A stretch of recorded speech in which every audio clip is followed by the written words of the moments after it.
Greetings, beautiful nerds. Welcome to our 8th session of our mini-series, The Survivors of Ashcaleen, our first published series set within the world of Odromia. Today, we are going to once again follow our 3 amazing and lovable anti-heroes as they explore this world and begin to dive into a new city, Brecca, the capital of Suristir. But who better to introduce themselves than our wonderful cast, starting with Matt. Should have known. It's always me at the start. Hi, I'm Matt. I go by War-Torn Knight out there on all the interweb social thingy-majiggy things that you do, and I'm playing Hord'n. If that name sounds familiar, you're my kind of superhero fan. But I am a genie-packed warlock human who is now without a country, and we're loving it. And if that name sounds familiar, no, it doesn't. Taylor. Hi, I'm Taylor. You can find me as Virus05 on TikTok. You can also find me, if I can do a selfish plug, at Tales of Initiative. So come and say hello over there. Lots and lots of fun. I am playing Nesca, a full-blooded UNT Way of Mercy monk. No! Shock, what? Scandal. Reveal! Full-blooded? Victor. Hi, I'm Victor. You can find me on TikTok as Victor_the Storyweaver or the Victor Mansa on Instagram. I am playing Ivar the Forsaken, formerly known as Ivar the Banisher, a Oathbreaker Paladin, ... question mark. God, I have no idea what is happening with his life, pretty much like myself. And we'll see who figures it out first between the two of us. But cheers. Nobody, no escapism for you this evening. No. And of course, as always, I'm your friendly neighborhood dungeon master, Andy, aka Mr.DanDyDM. I can be found on TikTok, YouTube, Instagram, and on all the other socials, including Threads.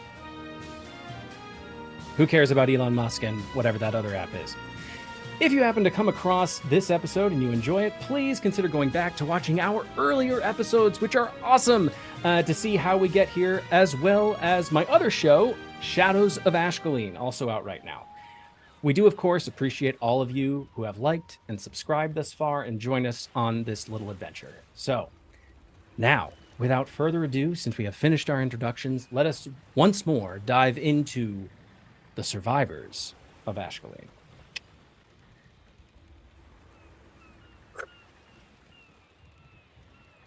The sun is just now beginning to dip lower down towards the horizon. It is very much a romantic sunset, at least if you are standing atop one certain crow's nest upon a dwarven city ship that is swiftly approaching the capital city of Suristir, Brecca. Nesca, you and Yanshu are standing atop this crow's nest after having just, Nesca, you have just bested your friend, your partner, your brother-in-arms of sorts, in a game of dexterity and fitness and athleticism, as you have ascended the main mast unaided by any contraptions, and you, being the first, have declared yourself the winner. And some might say Yanshu was the prize, who knows? But that is where the two of you exchange words, not flirtatious by any means, but just sort of acknowledging each other in this moment. And he asks for permission, and you grant it, and what happened happened. On an opposing mast, we have a lonely, slightly saddened, but just now in this moment feeling a renewed sense of purpose, having just figured out how to use his spyglass.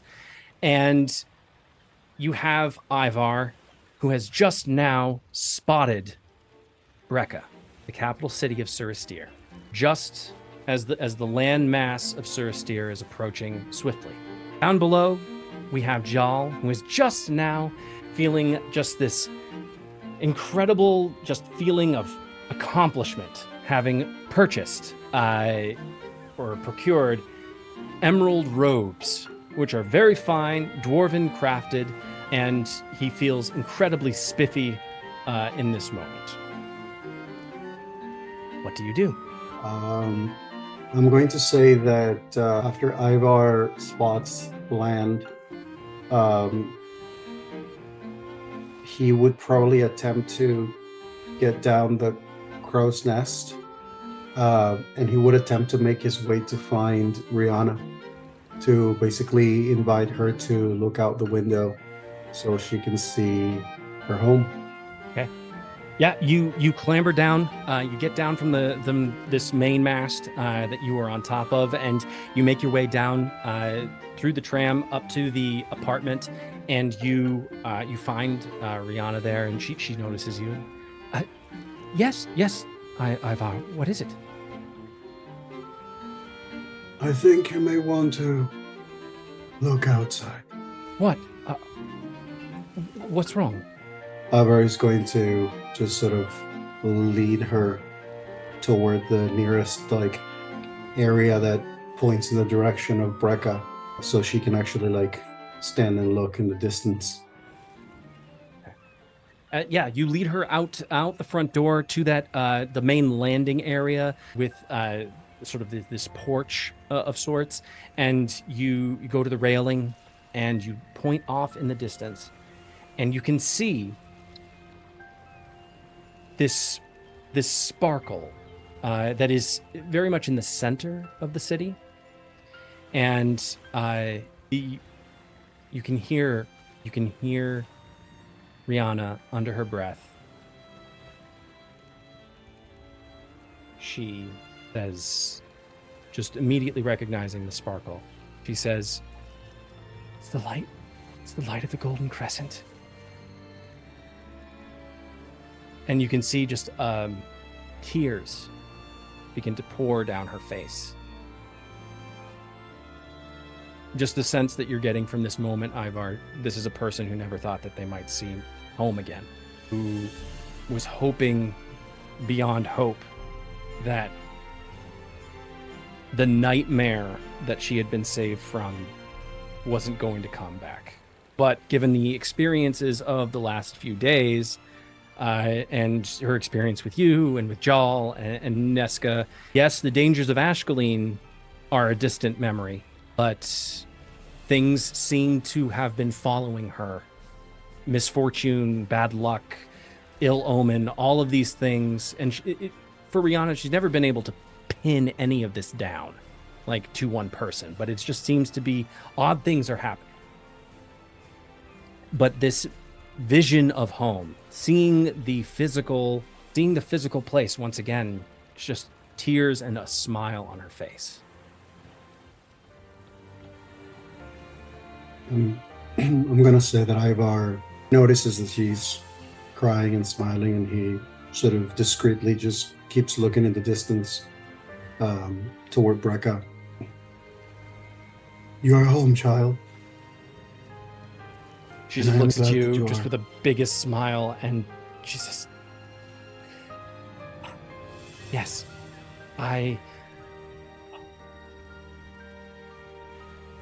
Thank you. Thank you to you and your friends. I never would have made it back here if it hadn't been for you." Thank you as well for giving me purpose in a time where I felt I had none. Ivar, I need you to, not to alarm you, I need you to give me a wisdom saving throw.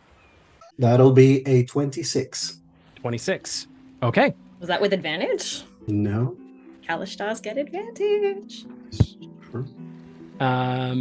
Still 26. Yes, on a 26. This was not a bad thing. This is there is, you feel what at one time may have been a louder voice.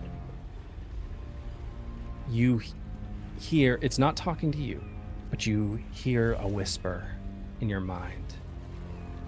And you notice it is the voice. Closer. Closer, and we will be free. All we have to do is find the other one. The old, it's weak, evil. Then we'll be able to get rid of this one. The voice fades into the back. Ivar, you are surprised because the voice is relegated to the sword, which is not on your person right now. It is in the apartment.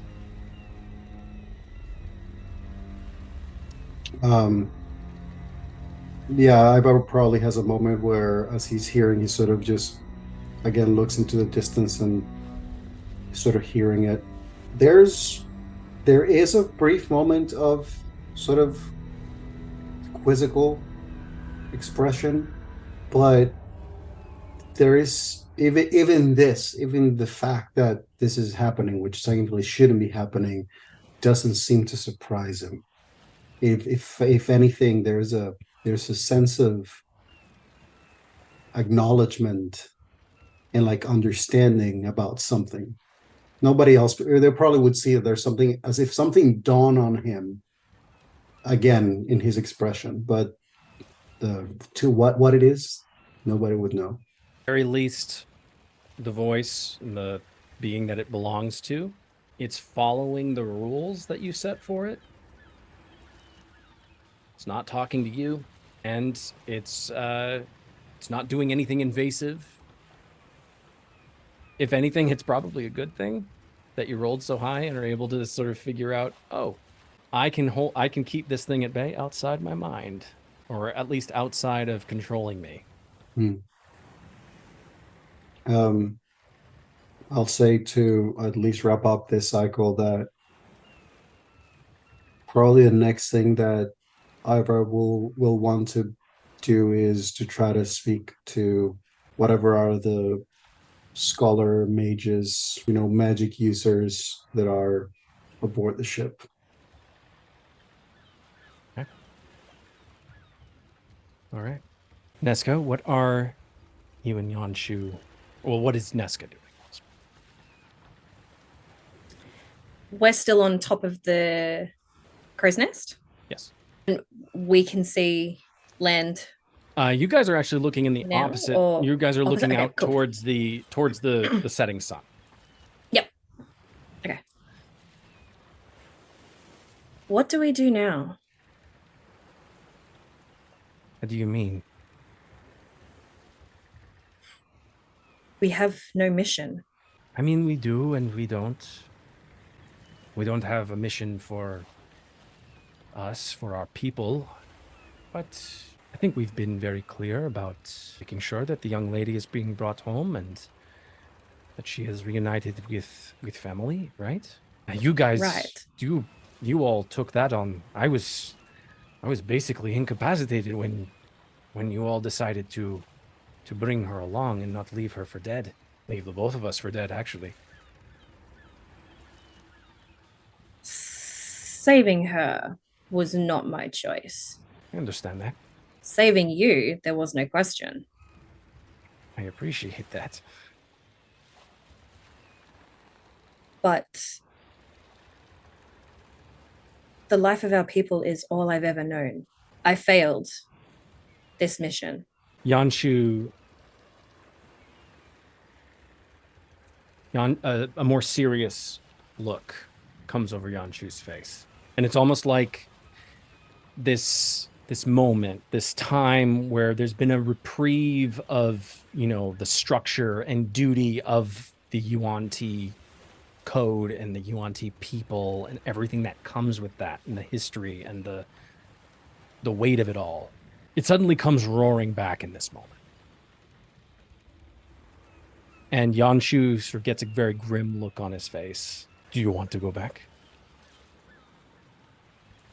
I don't know what I want. He takes your hand and just very gently holds your hand and just looks very earnestly in your eyes. Do you want to go back, Niska? No. I don't either. I think that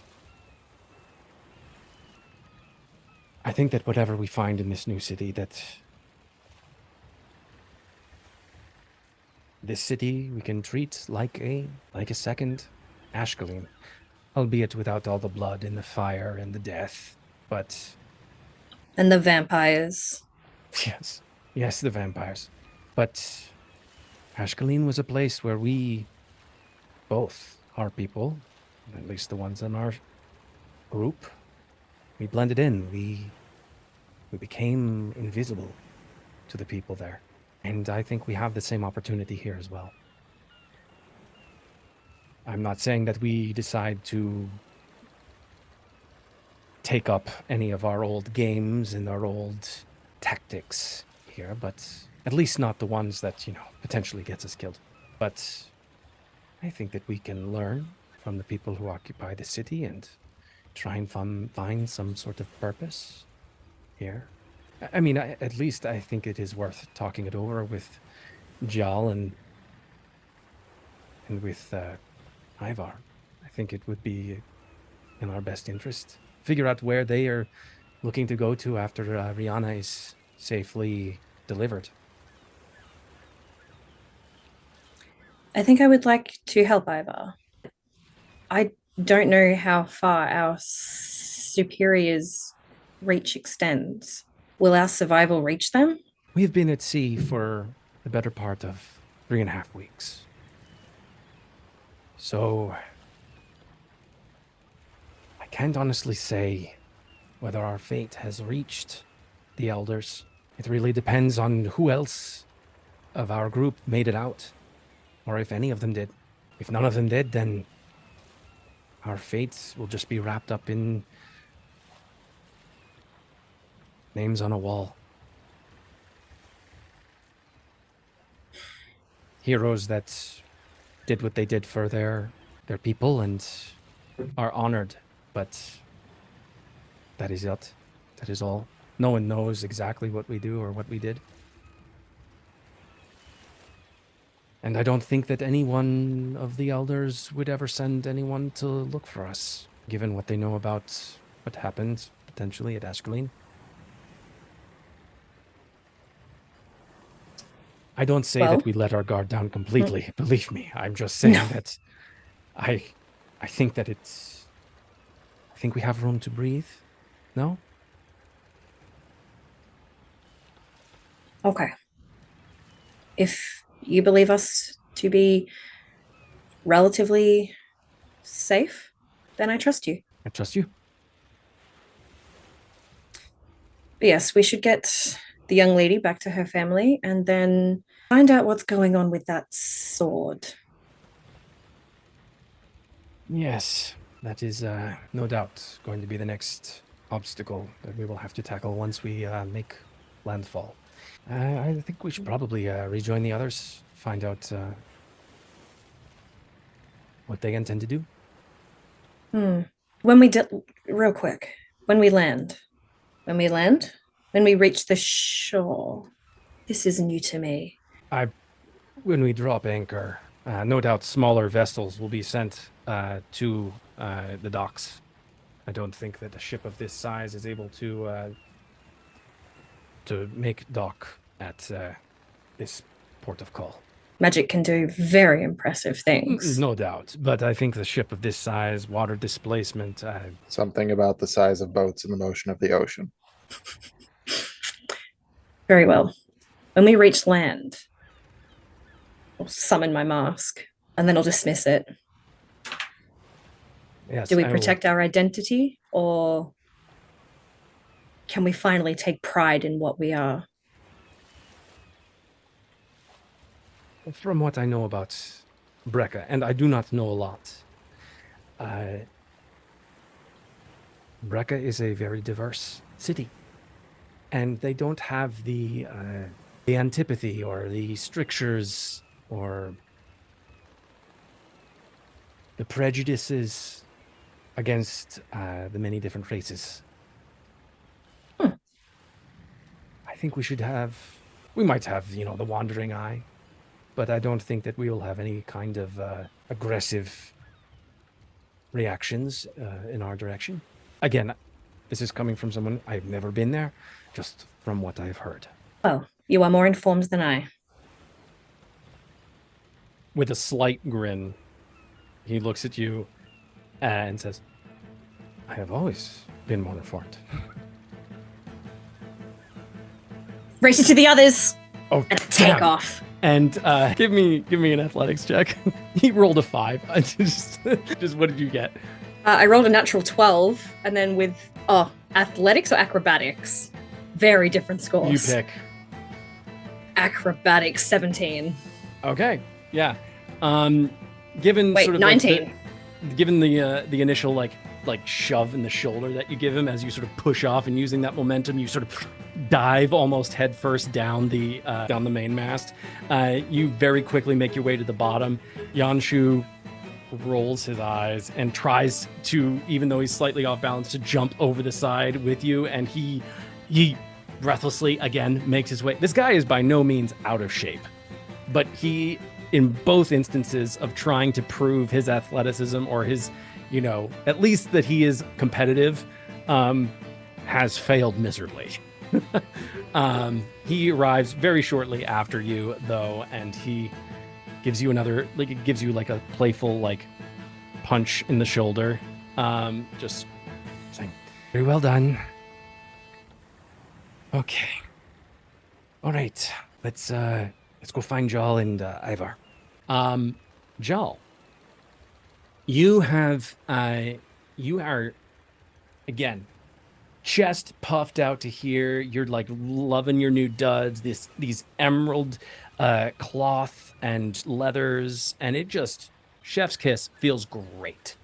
You have left the shop and you're made your way back to the apartment, and you see just in the same moment, you see Ivar up on the landing, but then you see Yanshu and Neska arrive at the area, the elevator going up, or the tram car that going up to the main landing. So kind of as he's, making his way through, going with his, new style that he's kind of going through, the big thing, that the big phrase in his mind is red was never really my color. And as he is, approaching with this vibe, it's very much so Julia Roberts, Pretty Woman, just coming back from shopping spree, having very much so good time. Sees kind of everybody sort of, or sees Yanshu and Nazca coming together. And then Ivar and Rihanna up on the balcony, just kind of, was there a meeting? I don't think there was a meeting. I thought we were just kind of I don't know. They should probably see what's going on. And heads in and heads upstairs to. As you enter the tram, Yanshu looks at you, Jal, and gives you the up and down as he notices your new garb. He's like, "You're looking very good, Jal. Very, very Thanks, good." I got a haircut. Not getting the joke at all, Yanshu looks at Neska and says, "Is it hair? Wait, no. You got a haircut?" Actually, I got all of them cut, not just the one. Even more confused look as Yanshu looks at Neska. He's making a joke, I believe. Me? Ah. Joke? I'm the most serious person I know. Ivar's the jokester. Indeed. That doesn't, that does not track. You are definitely funnier than Ivar. Thank you. Aren't you so nice? Just kind of like pinches his cheek. You guys eventually you make it all the way up to the landing where Ivar and Rihanna uh, are both talking, and you disembark the tram, and at this point you're able to look out over the landing, over the ship. You're able to see sort of a pinprick of light that is very quickly getting larger and larger, and you notice that it is a structure. The light itself is a structure of what looks to be this glistening black crystalline obsidian uh, citadel that is the center of government for Brecca, where the governing body meets. You have the area surrounding it. You have the Demacia docks. You have where the ship is going to come into the bay, and then smaller vessels will disembark and bring people to shore and ferry them back and forth. But as has been previously stated, the dwarven city ship can't get all the way to the dock. It is a city itself. It's just not happening. But you see that the bay, it comes to a point, and then the city basically forms around it. There is walled sections that you can see, but it looks like the city itself spills out beyond those barriers into the desert. And you see just along the shores tiny pinpricks of light from the many different houses and mansions and palaces that are all over, that dot the landscape of this city. As you approach the city, you smell the faintest, growing stronger by the minute, the faintest smell of exotic spices that fills the air. And this is very different from sort of the lower docks of Ashcaleen, where it was like very much the fishy smell. But these are just spices that some are harvested from the desert, some are mined, but these are all present in the air as you approach the city of Brecca. Something you hear as well. At this point, it is about 7 o'clock in the evening. As you are making your way, the sun is almost fully set. You see behind you that the sun is at basically halfway down as it sets. And you can see and hear musicians that are on the docks, and you hear the faintest sound of their music that is drifting over the waters as you approach.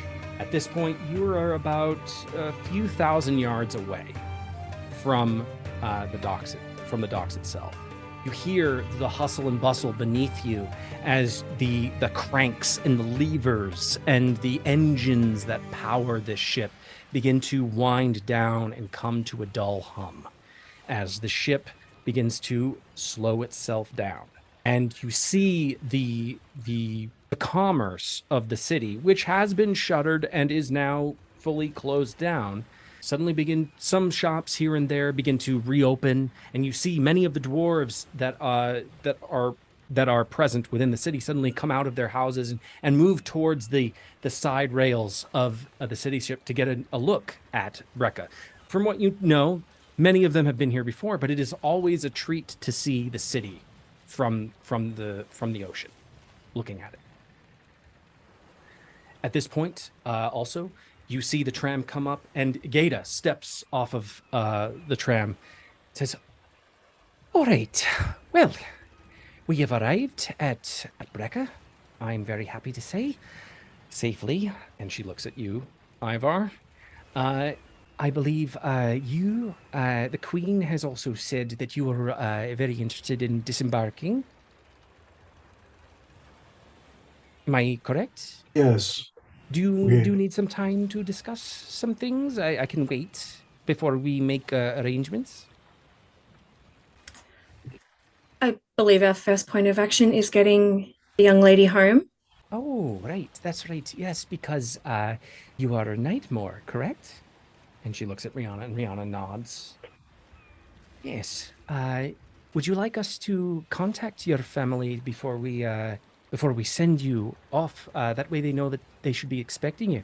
Rihanna looks at you all as if wondering, what should we do? It is your We- family. Yeah, do we need to like plan a heist to get you back home or something? Or can we just knock Oh, on the no. front door? Oh, no. Be surprise.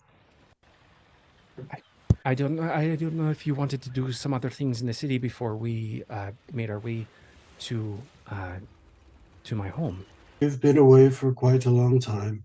I think we will be okay, making sure that you arrive to your destination safe and sound. Hey, all right. That sounds great. I will, if you wouldn't mind sending a message to my father, and to my brother, if that's possible, Lord Nightmare and Lucas, my brother. He would be overjoyed to hear that I am safe and home. That's no problem at all, dearie. I am no issue at all. We will send a messenger to your home. Just point him out on this map here. And she Gada opens up a map, and she holds it out for you. Going to drop this in the Discord for you all. This is Time for the great reveal. This is a map of Brecca, and I will also pin it. Oh, this place is huge. Oh, it's a very, very large city. Much bigger than Ashcaleen. Damn.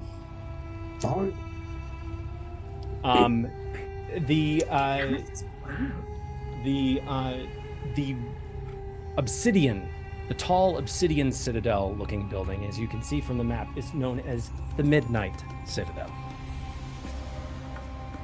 And the shining, sparkling lights that Rihanna was first referring to, Ivar, is the Golden Crescent, an area that's just off the docks, and is sort of the main hub of the economy of Brecca, as it's where all of the merchants ply and sell their wares. It's where things are offloaded and imported from all over the kingdom of Suristir. Gada, at this point, is sort of regaling you all with a little brief history. Asterisk, lore drop. End of asterisk. Brecca is basically a collection of duchies and different city-states from all over the coast of Suristir. The main cities are all run by dukes or duchesses that all belong to these separate merchant clans, all of whom have places and homes within the city of Brecca. The people of Brecca either work for the many merchant families, or they do their own commerce, whether on the larger scale or smaller scale. Much of what you can find within Sharktown is it's kind of the rougher neighborhoods, or one of the rougher neighborhoods, sort of like it's the suburb of Brecca, but it's more on the rough side. Demacia docks speak for themselves. That's where it's the lifeblood of Brecca, given that the city is founded specifically for the purpose of trade, and the dispensing of the many goods throughout the world of Odromia, really. The Midnight Citadel, as I have said, it is this large obsidian black structure that is very palatial looking. Think the Taj Mahal, but black obsidian in look, But in terms of scale, think of Taj Mahal meets the Burj Khalifa in, I believe it's Dubai. So like sort of that sort of splendor. The Rainbow Crown. The Rainbow Crown is to the Shadowford in Ashcaleen. It is the red light district meets. It is just the red light district, entertainment district of the city of Brecca. You get it. It's Amsterdam meets Las Vegas meets Tokyo. So Shinjuku district. Can I say that? Oh my god. Sure. I've actually stayed there. It's beautiful. Andy, get the edit button ready. No. It's probably just going to be... No, I'm not going to look it up. Moving right along, we have the candles. Now, outside of the city walls, there is an area south of the city known as the candles. The candles are back through the ages, long before the city was ever formed, long before there were walls, long before people had settled here. There was a collection, a conclave of wizards who built these towers of knowledge, just of arcane power on the coast of this continent. And it was a source of power, but as often happens with mortals and power, absolute power corrupts, absolutely. And they did not know what kind of power they held, and eventually they were all cursed. These magnificent towers were swallowed by the desert. And now these magnificent towers, which once at one time stood at a great height, are now, the very tops of them are all that is visible. Think Avatar: The Last Airbender, the library that sinks into the ground, like that. But I was thinking, I was trying to think of the name of the library. Yeah, I don't remember the name of the library either, but it is that. The towers themselves, there are settlements around the tower. There's like this vast neighborhood network. It is kind of the black market area.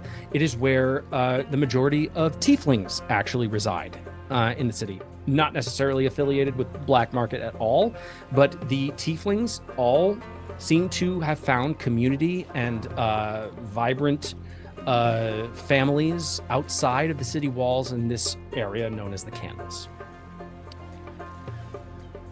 The Shadow Way, number 6. Shadow Way, it is literally just a community that is where the majority of what you might consider the military sits in Brecca. As you can see, it's sort of centered around this one gate. The Shadow Way is literally the road that leads out into the desert. And the desert in question is the desert of the Silent Mother. Number 7, the Barrens.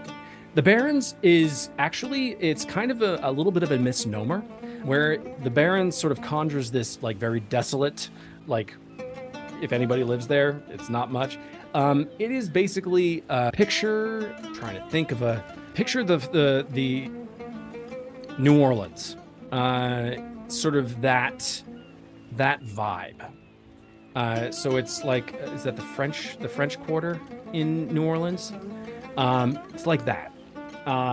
So it's a very, very vibrant community.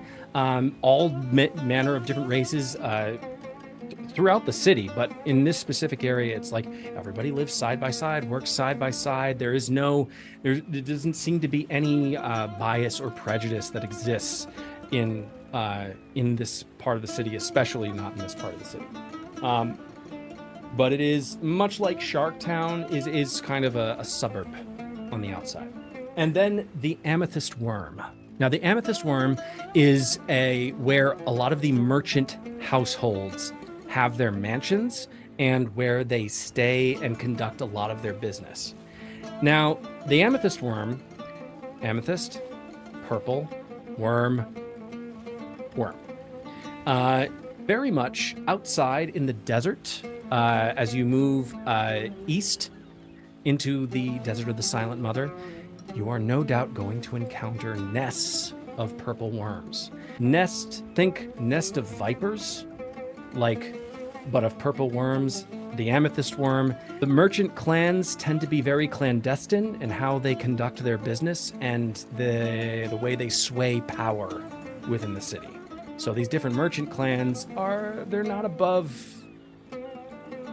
the odd poisoning, the odd backstabbing, the subterfuge in order to gain a foothold or better standing within the city's power structure. Gata tells you all this and says all of this in her accent.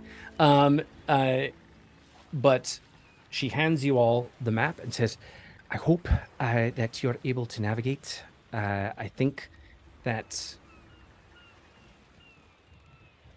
I'll just say this. I think you'll find this city a lot more welcoming than you did where you came from.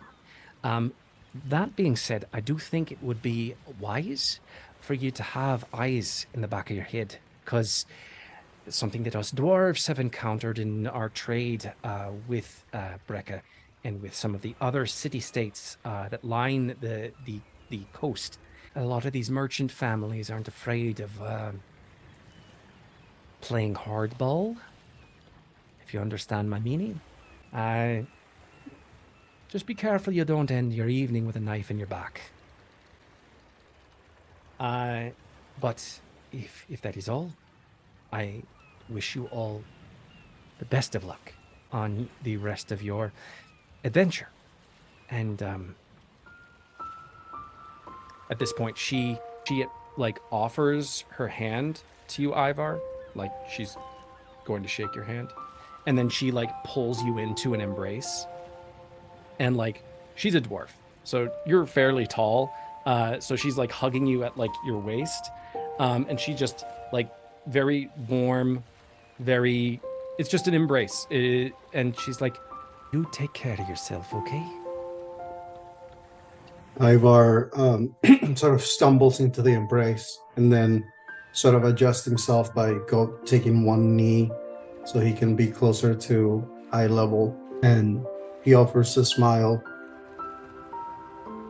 Apologies for any of the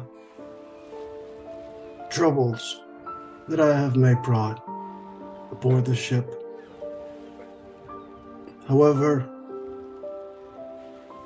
I do not know if you remember, but I also was hoping to get word with your mages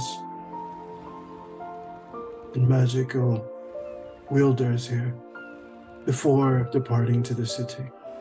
Oh yes, of course. I will go in. She steps back and she's like, yes, let me quickly send a message to them, and I'll be able to get 2 or 3 to address whatever concern you might have. That sound good? Yes, gratitude. Excellent. I will return presently. And she immediately gets inside the tram and it descends.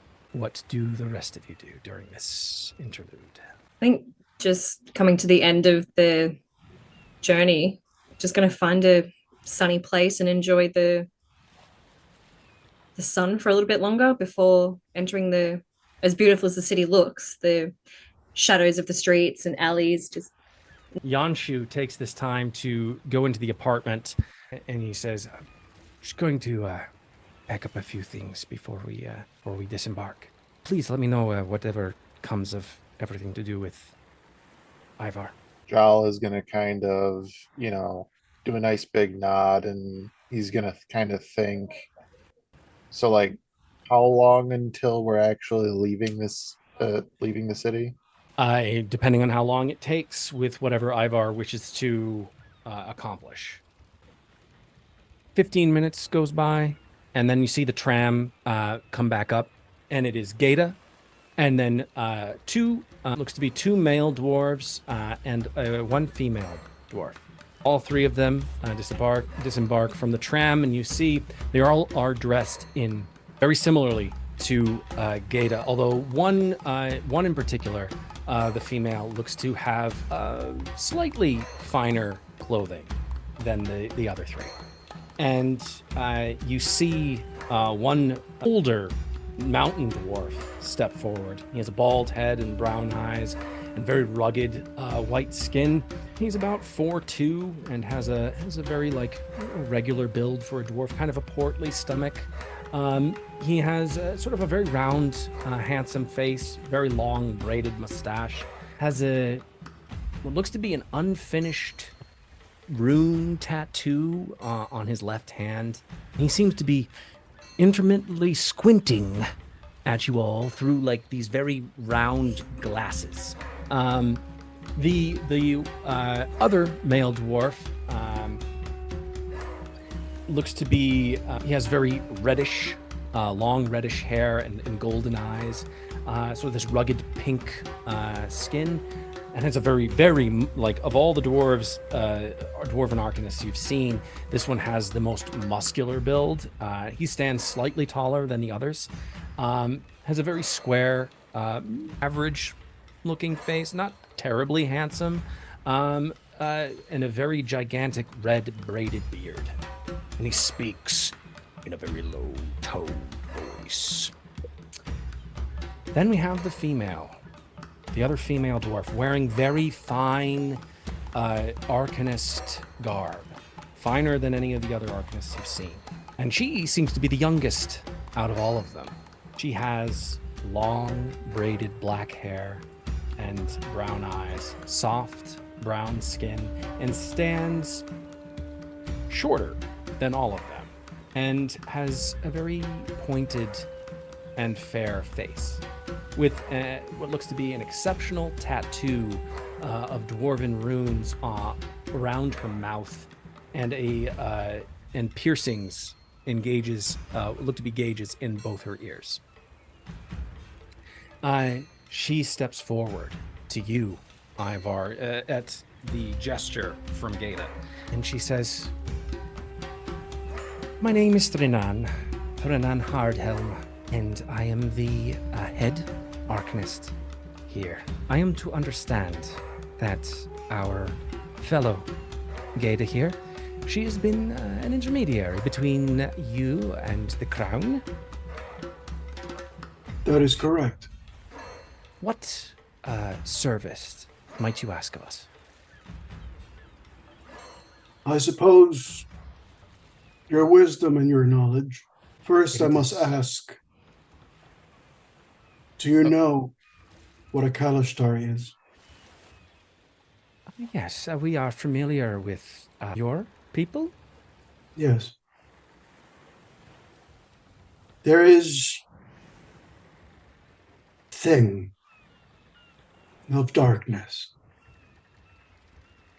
Something that resides in a sword that I have wielded for a long time. Something that took away the quarry spirit that was bound to me. This thing resides in that sword. And as of now, I have been able to contain it. But now we are about to enter a new realm. And I cannot, in good conscience, accept that I must just carry it. So, I ask you all here, because I wish to know if there is any knowledge as to how I may not just uplift this creature from the sword, but to eliminate it altogether. As you're explaining everything, Ivar, when you're telling this all to these arcanists, dwarves of power in the structure of the dwarven kingdom, their eyes betray little to no emotion, nothing that seems to stun them. Hearing of your tale, Threnan looks you up and down. She looks to the two male dwarves behind her, She says, Bailey, Aachen, please take his hands. The dwarven mages step forward and, not forcefully, they gesture, expecting you to take their hand. Ivar hesitates briefly, but he does so. The moment that your hand makes contact with the dwarves, there is a spell that is woven and that is uttered. The three of them, Gata is not a part of it. The three of them utter it. And you feel almost like you are like seeing this from outside yourself. And you feel like this tug, and suddenly the world around you becomes shadowy and like a turbulent wind all over the landscape. You can still make out the shapes of the dwarven city ship and of the people around you. They appear in sort of this wispy, smoky appearance. And you see Gata, you see the dwarves, you see Jarl. Jarl, his wispy smokiness is green. And there's a light at his center on his hand. Nesca and Yanshu, they both appear as these wispy, but also there is something faintly dark about the two of them. You look off to the horizon, or not to the horizon, but to the city itself, and it is this mass of color. And you see beyond it the desert. And it's a cool, cool blue. Something you don't normally associate with heat. But as your eye comes down off of the landscape back down to the city, you see at its very center almost, somewhere based off of the map you were just looking at, somewhere just outside the Golden Crescent, you see this very faint, throbbing light that seems to flicker. Very weakly, but it is there. You hear just the faintest. Oh, me? You were not expecting another? Could it be? And it's this faintest whisper in your mind as you hear this voice, this other voice that seems to echo across the waves to you. Very faint, but also seems in terms of energy and enthusiasm so full of life. Almost like hearing somebody inside a soundproof room. You hear their voice, you know they're talking, you hear their voice, but it is the higher frequencies and registers are cut off because it is literally dampening sound. But you see it off, you can literally see the voice off in the distance, in the city, outside the Golden Crescent, in what you've just learned is called the Rainbow Crown. And this voice reaches out. You feel just the slightest tug, like it's pulling you, trying to pull you towards it. Have you come for us? Were you sent? Are we going home? I don't know, but I think very soon you and I may meet. Oh, you feel like this voice, whatever being this is, although you think you know, this young, exuberant voice belongs to a Quorai spirit, another dream spirit. And It's not through anything that it is doing, but the familiarity of it and the closeness of it and the sort of the immediate recollection of what it was like to have that inside you is suddenly like giving you flashbacks of memory. Given the fact that the shadow nightmare spirit is no longer in control, no longer within your body, you feel all of these tugs and memories and feelings all sort of play out just in front of you. And sort of just a recollection of, not that you remember being born, but you remember when the Quori spirit was first made alive inside of you, or when you first recalled it speaking to you. And you have this sort of memory, and it all sort of plays out in your different experiences moving about the Dream Isle, your first command, your education, your first taking, different oaths, and then meeting an abrupt end in the Peshium wildlands. And this voice again tugs at you, says, I hadn't dared to hope that there would be someone who would come for me, but are you safe? Are you safe? Are you?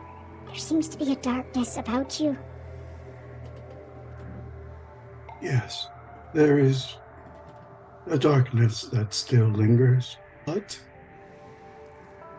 you have my word. I will not let it harm you. You hear like an audible sigh of relief, and this voice says, Oh, goody. I can't wait. I can't wait for us to finally meet. I felt a presence, but I wasn't sure what it was until I saw you. Feel the dwarves release your hand, and suddenly you're back once again within your body. Rhinan looks you over with Aachen and Bailey. The lad does seem to be free of whatever was tainting his soul. Aachen says, yes, I do believe he's free of this gloom, but what are we to do about the sword? If I may. And at this point, Ivar he's still composed, but there's definitely something that has shifted. Like his breathing shifted slightly. He's taking deeper breaths, just because of the new sensations, the reawakening of what it felt like to be whole and to be in light. And it's basically like when you're really hungry to the point that then you can smell food from a long distance, and you can feel that, and you kind of realize, oh, this is what nourishment is and why I want it. But that's a beautiful image. See, he tries his best to keep his composure as he speaks. I may be free of this thing, but it is my responsibility. And I would like to see it through, that it comes to an end. I cannot bring this further. I cannot risk it falling into the hands of another, nor it harming any other spirits. Rhinan shares a glance with Aachen. Well, us dwarves are very well known for our smithing, and while we are known to be makers of great weapons, great items of power, we are also very good at the unmaking of things. Should you choose, it lies within our power to do so, we would be more than happy to free you of this burden and unmake this blade of yours. It's not just the blade. The creature that you referred to does reside within it, though? Yes. If you were no longer here, it would not have anyone to reside in, yes? Perhaps. Without a host, would, she looks at Bailey. Without a host, it most likely would shrivel up and pass on. Doesn't have a home, it doesn't have any energy to harness itself to. If you're no longer here, it can no longer leech off of you or off of the power of the sword. All due respect, Master Dwarves. A should and a maybe are not enough. And if this thing is to be eliminated, I insist that I am there to ensure that it is over. Gata at this point steps forward, says, Ivar, didn't you hear, lad? They're offering to take this away from you. You don't have to be there. You just have to be willing to let it go.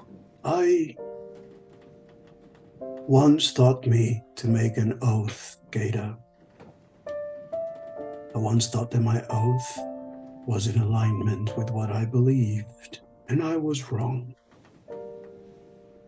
It led me to do unthinkable things because of this darkness. What kind of man would I be if I were to just walk away from something that could very easily fall upon someone else as it did to me? I may have not been its first, but I will make certain that I am the last that it ever torments. Gata looks at Nesca and at Jal sort of pleadingly, like, Jal listening to this, he's gonna kind of like, I'm no, arcanist or anything like that, but I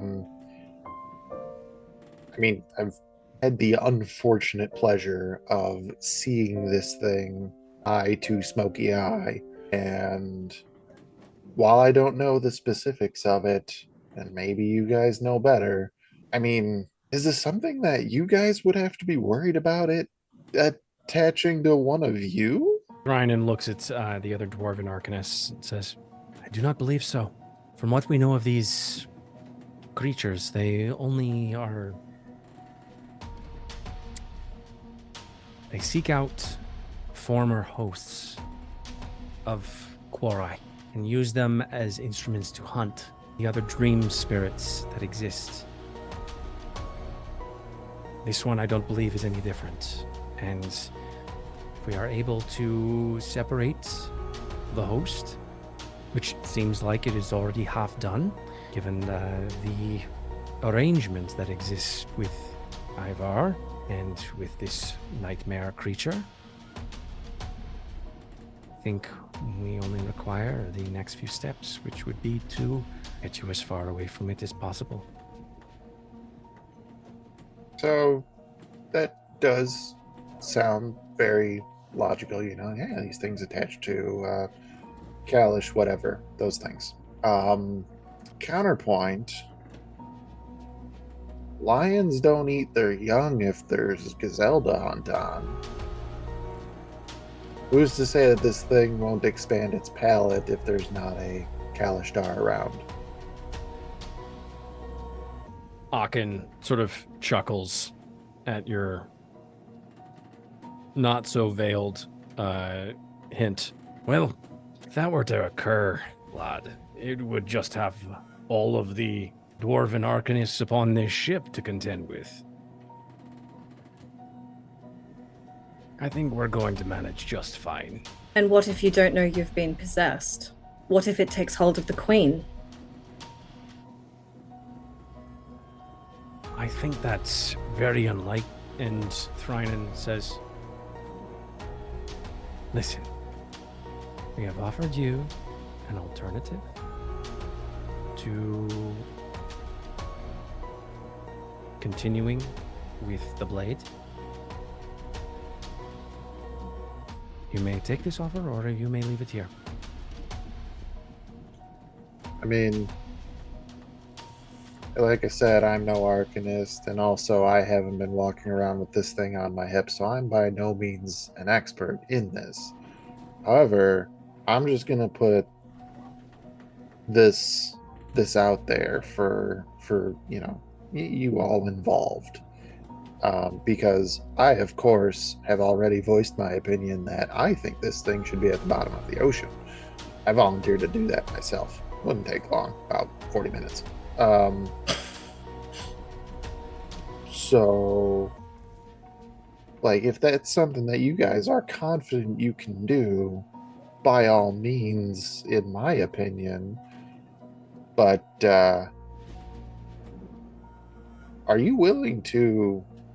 I mean, I'm not exactly the general and tactician in the room. In fact, if you spoke to my former commanding officers, they There would we go. tell you that for sure that is the strategy is not exactly what I'm about. So I will say this. Do you think it's worth staking this entire city ship? Why are we counter arguing? I vote get rid of it. It is then no longer our problem. Thrynan looks to Nesca, and we're not arguing about whether or not we get rid of it. We argue about whether or not Ivar should be present. Then perhaps I vote no. I don't think I was clear enough then. I did not call you here to ask you to rid my burden away from me. I ask you here for help so that I may defeat it completely and utterly. Jarl, I thought about the ocean as well. What all it takes is someone with darkness to be somewhere and be able to summon this thing. To get rid of the sword is just to delay something inevitable. This thing needs to end. And yes, I am potentially a host, but I also carried this with me for years. And I am not about to walk away from it and hope for the best, because it was that sort of thinking that led me to carry this thing within me for years. I want your assistance, but I will not walk away from this, nor bring this to the shores of a new city, knowing what it can do. Destroying the sword will sever its connection. It will shrivel up and die. In due time, That is what perhaps. Provided that it... At least our prevailing theory is that with the house gone, it will be homeless and should be much easier to subdue, given that it does not have a locus of power. With Ivar being far away, it would not have a home that it could retreat to. It's basically we're trying to burn it out, trying to deprive it of oxygen. And how But he long will not could that leave take? it. And he will not leave it. Would you? Yes. You would walk away from something, not fully ever knowing whether it was destroyed or not. Well, let's remove that part from the equation. How long abouts do you think this would take? Like, are we talking about an hour, a day, a week, a month, 83 minutes? Thrynan looks at you very pointedly, Ivar. Do you want to be free of it? Do you want it destroyed? Do you really want this? Yes. Very well. The spells that we will have to put in place, we will have to concentrate it around one of our great smithies that we have within the city, beneath the Crystal Palace. It would at least take another day or so. We will have to collect some of our finest smiths to take on the unmaking of the sword, and our arcanists will be on hand to trap the creature once it is removed from the blade. During that time, I advise that you take whatever time you need to decide whether or not you wish to be present or not. If yes, we will definitely wait for you to return to the ship, as I believe you were intending to disembark. Yes. Very well. We will alert you. We'll have Gata send a message, and we will have you here when it happens. If you choose not to, simply let us know, and you have no longer any reason to fear. We'll see the So- end of this thing. Very well. So after the day goes by and we collect all the materials and it's time to, get this shindig on the road, how is it instantaneous? I mean, we're talking about starving or The whole process should take at least an hour. Given that whatever wards we put in place would also protect Ivar from it re-entering or establishing a connection with him, hopefully the process will take no longer than that. This being cannot survive without a source of power or an ability to breathe. Once separated from a hospitable environment, it should die off very quickly. it's settled then. Ivar, how about you sit that one out and I will sit in on the ritual so that it doesn't have a chance to jump to you regardless of anything. But there are runes in place. They just Yeah. confirmed Ivar would be safe. Well, they're confirming a lot of things, and we're also not sure even. Do you even know what this thing is called? Nobody's given it a name. It's just spooky thing in the sword. What is it? My Tell me what it choice, is. I'll feel better. Joel, my choice has been made. We have heard Okay. the offer of the dwarves.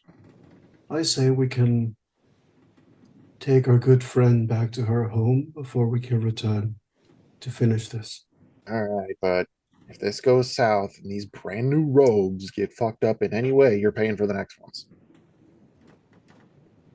Sounds like a fair trade. All right, if that is all, Gata, I trust that you will make the necessary arrangements in terms of their disembarking. I will inform the Queen that there is just one last step before we say goodbye to our guests. I hope that all of you have a good rest of your evening. Yes, sir. Good luck getting ashore, and hang in there, son. And he points at you, Ivar. Yeah, I'll do all that. I just want to be clear. You will have me send a message to them, and I will communicate with them should they be needed to come ashore or come from the shore. Yes, of course. Yes, of course. We will definitely make any necessary arrangements for them. In the meantime, we'll provide one of our finest skiffs to make your way to the docks. You all have my gratitude, masters. Ivar just sort of solemnly just gives a respectful bow. It is our duty and a pleasure. Are they sincere? Give me an insight check. Oh, wait, my insight's good. Where is it? 27. Natural 20. It's a good thing that I didn't ask because I rolled a nat 1.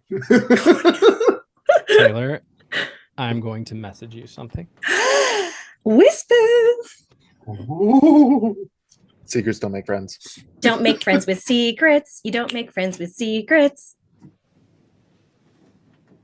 Especially when those secrets revolve around a spooky thing and a sword that's trying to kill us all. Suspense. I know. Neska's been watching all of them like an absolute hawk. And she's not hiding it. She's suspicious. suspicious. Listen, there's a reason. There's more than one reason, but there's a reason why Ivor is like, I want to see this through. Well, do we know? Because the depending actual on truth? depending on what I get will determine on what conversation I start, because I have two going in my head. The actual truth is that this giant dwarf city ship actually runs on spooky sword demon. I mean, who would have thought? Who would have thunk? The actual thing is that we have been inside a spooky demon this whole time. Ivar is the spooky sword demon. Always. I'm not trying to study Niska's reaction. Oh, they didn't answer us. I just sent you What something is- else. I have it up. Oh, okay. They didn't answer us. What is this creature? And why are they being so hospitable? They've given us accommodation. They haven't executed me or Yonshu. They are asking nothing in return. This goes beyond bringing your princess home. I don't think she's actually like a princess, but I mean, I think that's semantics. Rhiannon's important enough that they were willing to take us. What are you Yeah, suggesting? they kind of spun around an entire city just to bring us here. Not just one city. This is an armada. Let's be honest. And they have asked nothing of us. They know I am a spy, and they have not attempted to interrogate me or Yonshu. They have left us alone, which I am grateful for. Here, But their generosity just they wanted us gone. precedes. Generosity far outweighs what we have done for them. They deliberately ignored our question. What is this creature? At this point, also, you've seen, as you pulled Jal aside, Thrynan, Aachen, and Bailey have made their way down. They've made their way down fully down the elevator tram, and have now slipped out into the night, into the dwarven city. Am I hearing Niska? Yes, you're Okay. there. You haven't. You were all still on the landing there, so you haven't moved. I don't trust them. No. But then again, there is very little I actually trust. Ivar is actually going to, with a quick step, going to go into his quarters to make sure that the sword is still there. You go back into your quarters, and the sword is right where you left it. I would like to follow them. Okay. Would you all allow me a few hours? Let me do what I do best? Yeah. Yonshu steps forward at this point. Niska, is this something that you require assistance with? It could be, but I do not want to jeopardize you. Please, listen. We've come this far, this point. I feel like we're so close to finally achieving something great for Ivar, and you're right, I definitely got a suspicious attitude coming off of the four of them. You did notice the look that was exchanged between Thrynan, Geda, Aachen, and Bailey as they left? I'm gonna switch to Abyssal. Yes, they are not telling us everything. Returning an Abyssal. Well then, it's probably in our best interest to find out what is going to occur. If our friends let us, do you think you can keep up? You're saying this to them? No, I'm saying this to Yonshu. I think that I should be fine. Blood. What was that? This cannot come. No blood. The second there is any suspicion that they are being followed, we are Understood. out. Yes, stealth They is the hate name us. of the game. They hate us. Let's not give them a reason to act on it. Understood. Yes, Ivar? Am I privy to this information that you exchanged about following them? Everything that was not said in Abyssal you can hear and understand. But the suggestion of following them. Yes, that was in Yes. common. Comment. It was the withholding information that was in Abyssal. Yeah, okay. If we are to do this, There is something we must ensure first. Rihanna should make it to her home. And it's actually in that moment when you see his face sort of like tilt and turn, and Rihanna. What about her? Well, I do not know.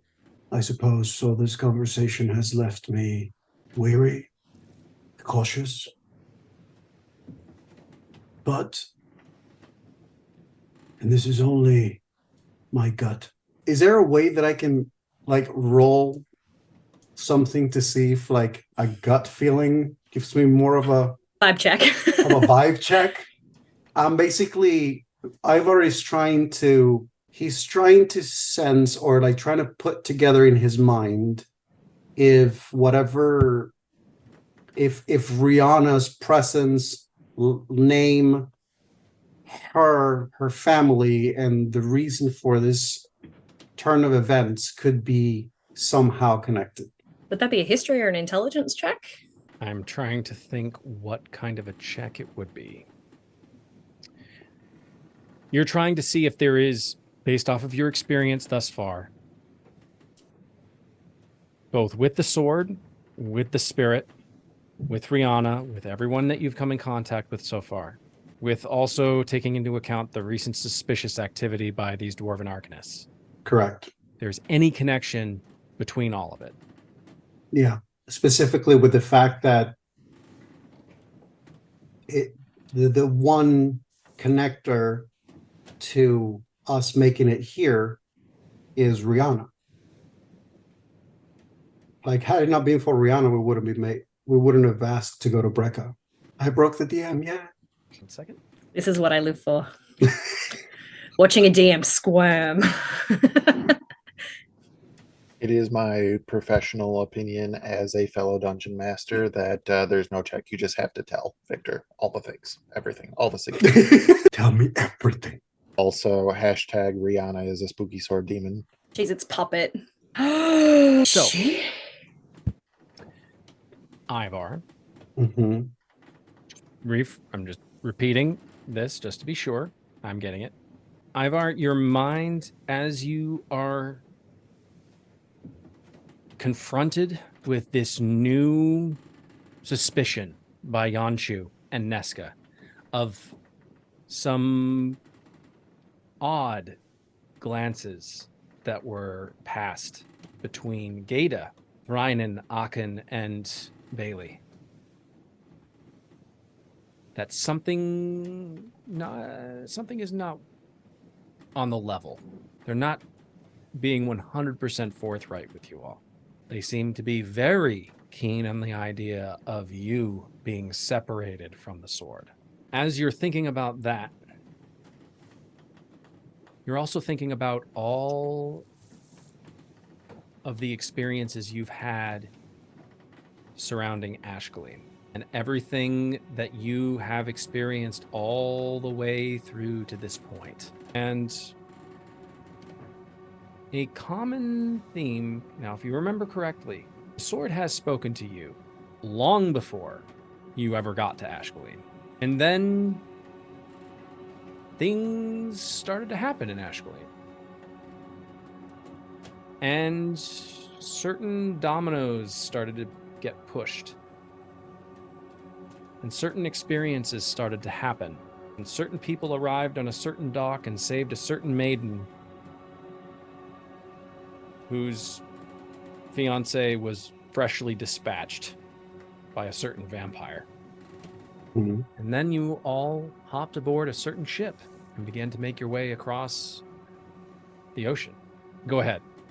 I'll let you jump in here. In character, Jal has an epiphany. And he points at Nesca. Hey, remember when you did that fancy little trick and then Ivar forgot that, we were about to go face first into death for the sake of, I don't know, glory, basically? You remember when that happened?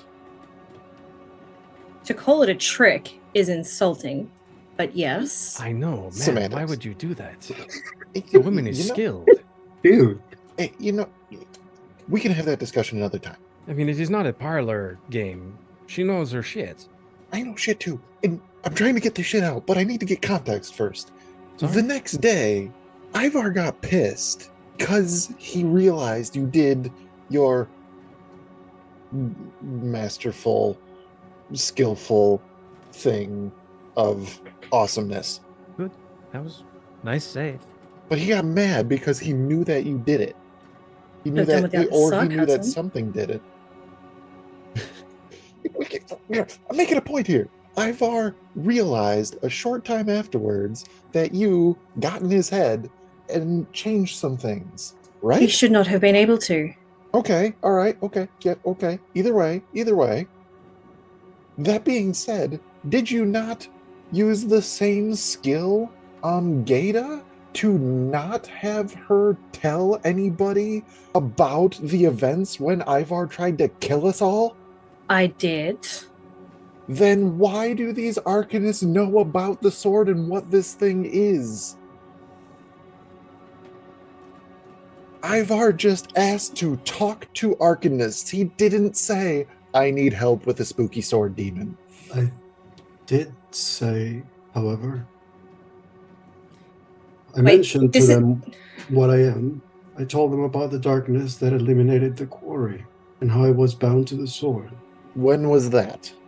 So When hang they on, arrived.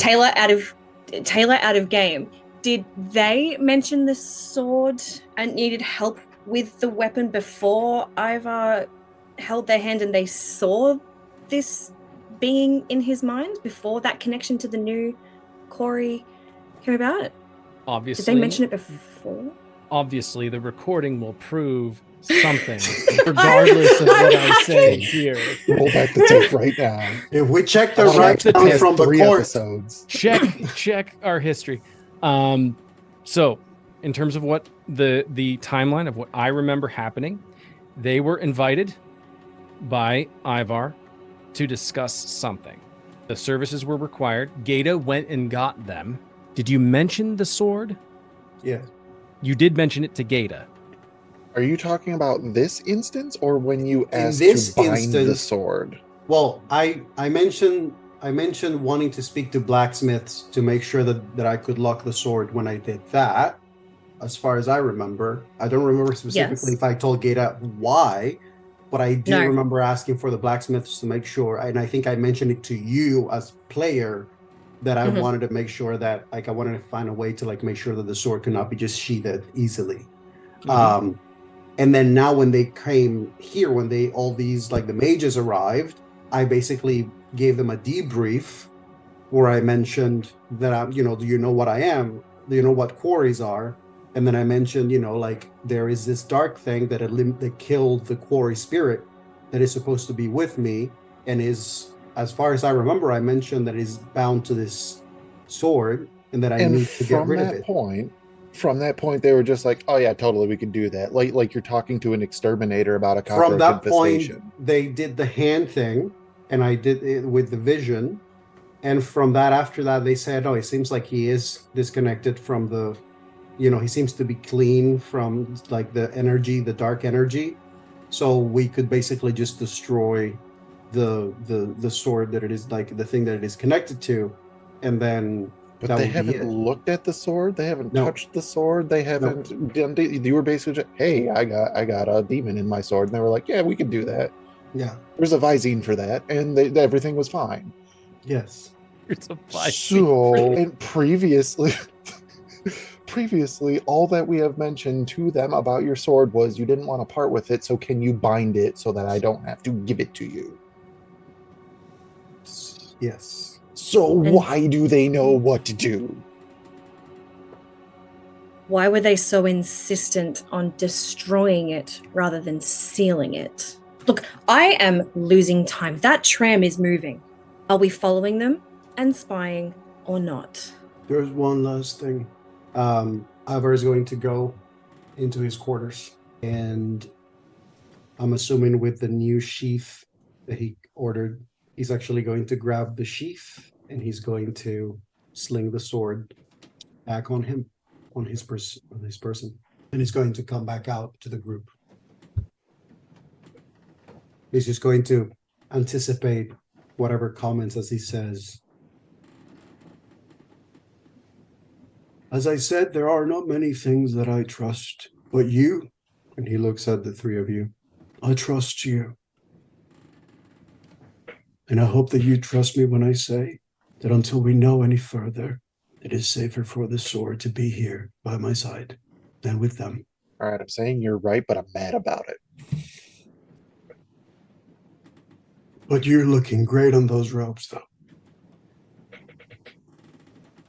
Who are you and what have you done with Ivar? He's going to basically say, I don't know what you mean. Give me a Is this a wisdom sword? Is saving this a sword demon? After that, Ivar is going to approach Yanshu and Aneska, and he's going to stand in front of them. He raises his hands. I do not know how much more of this I currently have. But whatever I carry still, I hope it brings you some blessings. And he places his hands on Neska's shoulder and Yanshu's shoulder as he casts Bless on them. He just has a moment of like putting his hands, having a moment of hesitation, of doubt, not sure if it's even going to work. And he sort of takes a breath. What level?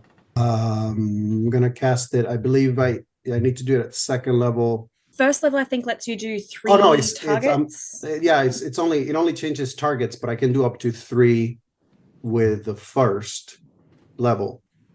So Bless yourself with the third one because you've been making wisdom saving throws and it works on wisdom saves.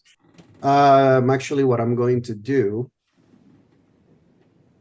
I mean, I'm assuming Rihanna is around here too as well, right? Rihanna is not there. So Rihanna is not here. Yeah, so let's not have she's in the Rihanna around if apartment. we're accusing her of being a spooky bitch. Gotcha. She's actually vanished. It's like down in some sort of crypt. That case, what I'm going to do is I'm going to cast it at second level, so that I can give it to Jal, Neska, Yanshu, and myself. Jal, Yanshu, and Neska, Yanshu, and yourself. So all of you are blessed. I mean, I don't know how useful this is. I just realized that it only lasts a minute. So Could be a very That's how quick we can move within a minute. yeah, I mean, Okay. Y'all are blessed.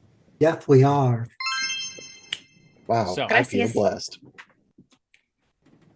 At this point, as you impart this blessing, is there a particular prayer? I would say that Ivar has a moment when he puts his hands down and thinks about this. Again, because of all the different things he's gone through, and he goes, by the light that always rises and relentlessly persists, may the beams of light shine upon you, so that darkness you may resist. Okay. And on that note, we're going to take a short break. And we're back.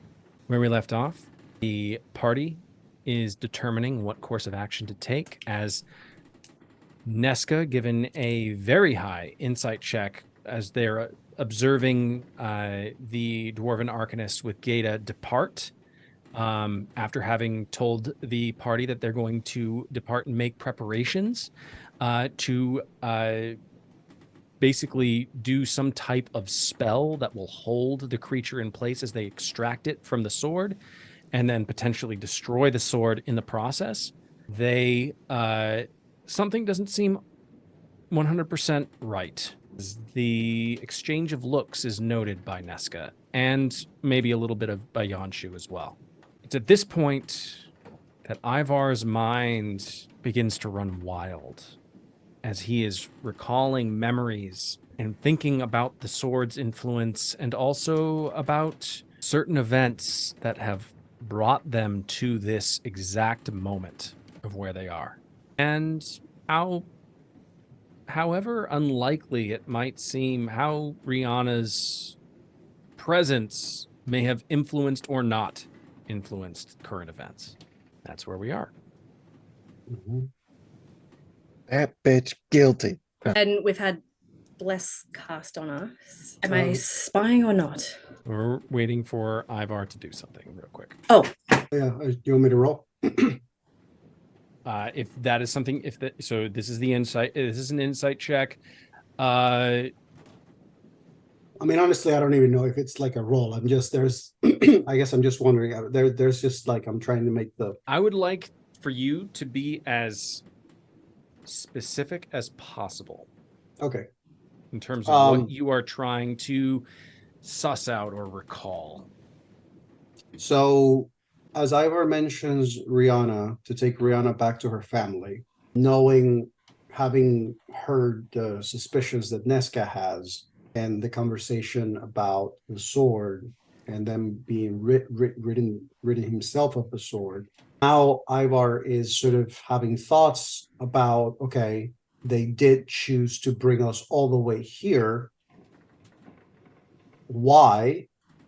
The only thing we asked, the reason why we asked to come here was because of Rihanna, because this is where she lives. And unless they just did it out of the goodness and kindness of their hearts, they just chose to change course to bring a particular person from a family in Brecca all the way here with 3 other strangers. So he is thinking about that. He's thinking about the potential of how they could weigh Rihanna's return on their favor, and if so, to what end. And then they also have seemed to very agreeably attempt to help with the sword. However, everything they suggest is him being away from the sword. And there's also something about the fact that they seem so calm about them being okay with just an in theory when it comes to getting rid of the thing, which seems to me that would be something that you would treat with way more caution. So now he just has this mindset of, he also understands that he knew that when he would mention the sword and the power of the sword, he knows well the concept of greed, and especially with related to magical objects. So he knew that there was a risk of potentially exposing or revealing the power of this sword to this group, not knowing whether or not what their intentions would be with the sword, which is also part of the reason why he wants to make sure that he sees it through. And the more they're pushing against it, the more he gets more suspicious. So he's seeing a potential 2-pronged situation here where Rihanna could potentially be a tool, a negotiating tool of some form in the direction of Brecca. Ivar, I need you to give me that insight check. Okay. That's a 15. Hey, are you saying this out loud, or is this all in your mind? I mean, that's sort of like what's been rushing through his head. The moment that he was like mentioning Rihanna and sort of like pause, all of that started rushing through his head. I would say that depending if the group is there and like he probably could potentially mention some of this. He would probably relay information of the stuff that he's saying to the group about Rihanna and where she's from, the potential of her being a pawn, and then the potential of the sword being, rather than being destroyed, being used for some other personal use or some other reasons as well. On a 15, you don't have anything concrete in terms of evidence. Like, you don't suddenly have evidence to support all of these hypotheses that are sort of floating in your mind, but for whatever reason you feel just the faintest inkling that there is a connection, and you're trying to remember. There's something that has happened within the last few days, few hours, something that happened before you entered Jarl's pocket dimension. something that happened before you entered Jaal's room. And then there is a sudden flash of recollection.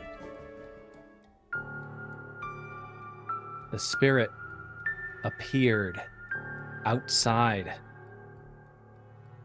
of the pocket dimension behind Rihanna before you encountered it once again inside the ring. And it's this memory that suddenly makes your blood run cold, because this spirit, well, it has always been attached to you in some form or another.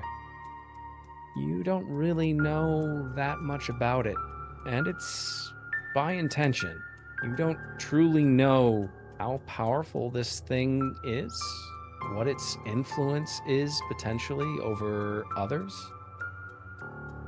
As far as you knew, this thing just hunted Quori and used Kalashtar as a walking, talking battery. But there's something about that memory, something that is definitely off. You're not sure why your first encounter with Rihanna, it suddenly throws into question whether this entire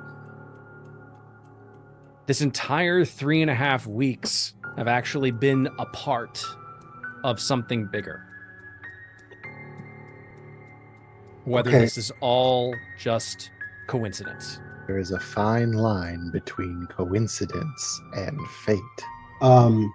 You guys are going to see, as you're suggesting the following, Ivar's gaze sort of seems to just gaze out. And he just goes, "No, follow me." And Ivar is going to lead the group to Rihanna. I am not a tracker, Ivar. Anshu looks at Ivar. Sorry, I thought we were going to follow the Dwarven Arcanist. Why are we... Please. Yanshu looks at Nesca. Yes, we follow the man. How far away could they get? It's a boat. That is a good point. I mean, where are they going to hide? We're all in the same boat. You did a joke. Stay on task. I don't know what you're talking about. It's a city boat. Ivar is going to lead them to Rihanna. We're following. Nesca's following, but she's... You guys make your way back into the apartment. Ivar, just for my own clarification, you left the sword where? Yeah, I grabbed it. That's right. It's with you now. It's with you now. Okay. Okay. You re-enter the apartment. Blast Rihanna. No, I'm kidding. I'm kidding. You re-enter the apartment. Nothing seems to be out of the ordinary. There's the remains of a meal left on the large table from what you all ate prior to engaging in the evening shenanigans. You hear sort of the shuffling going on in the room that Rihanna has always occupied. Nothing seems to be out of the ordinary. What's everyone's passive perception, by the way? 15. 15? And 13 passive. Oh, wait. Yeah, perception 13. On 1 second. I have high intelligence, though. Ivar is going to approach Rihanna's door as he casts Detect Good and Evil. Oh. Okay. Uh-oh.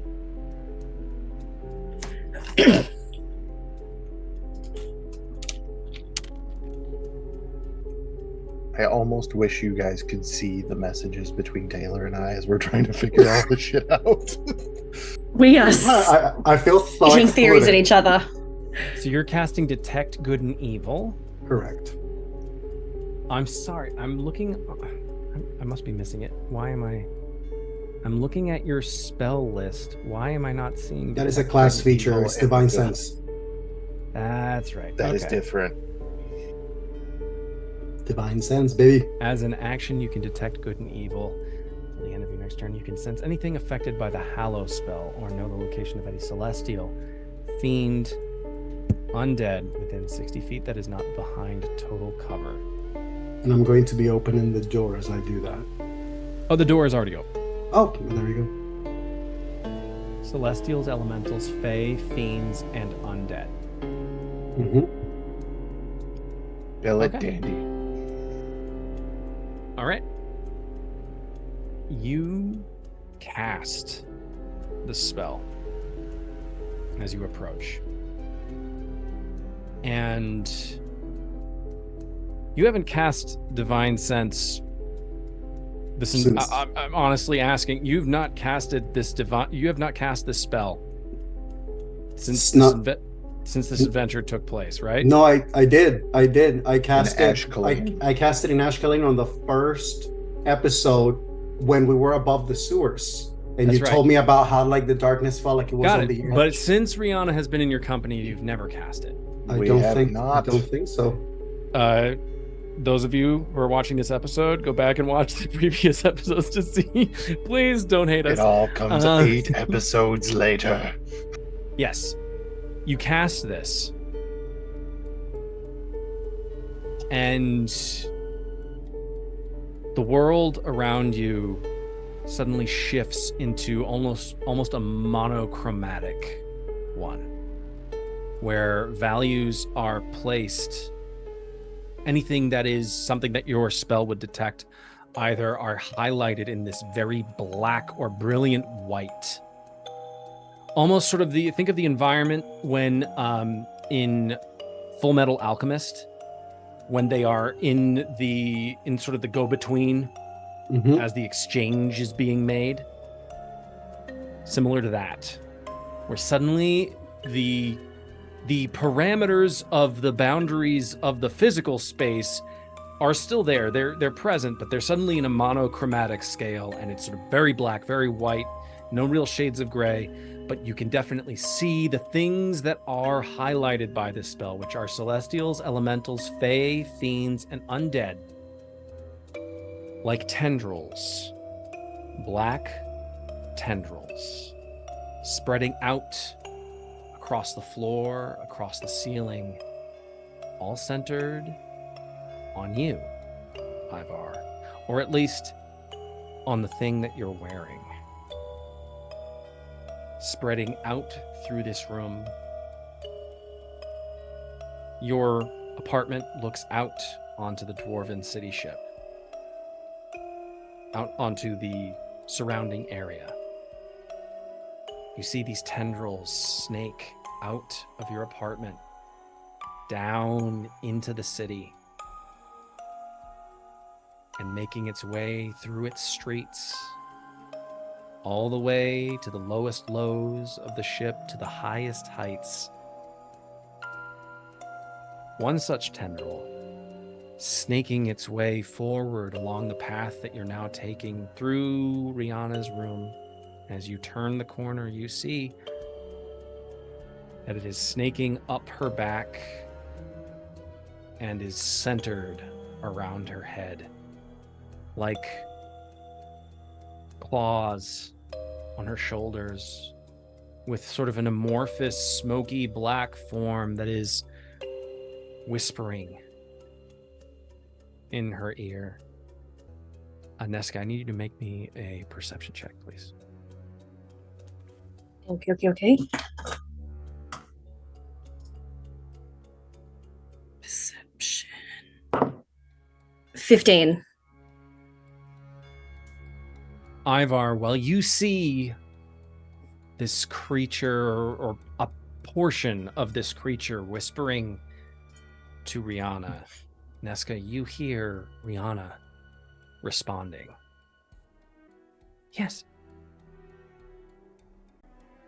Now listen, dear. You're going to be reunited with your family very, very soon. It's Darth Jar Jar. What the fuck? Great character because of my jokes.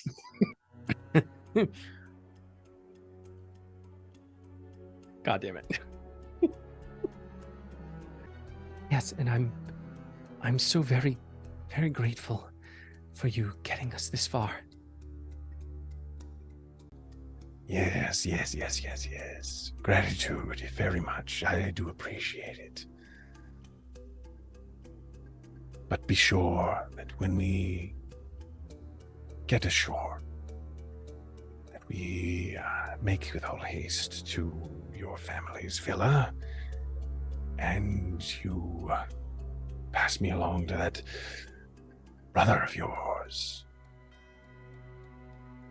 He's very, very, very interested in the abilities that I can impart.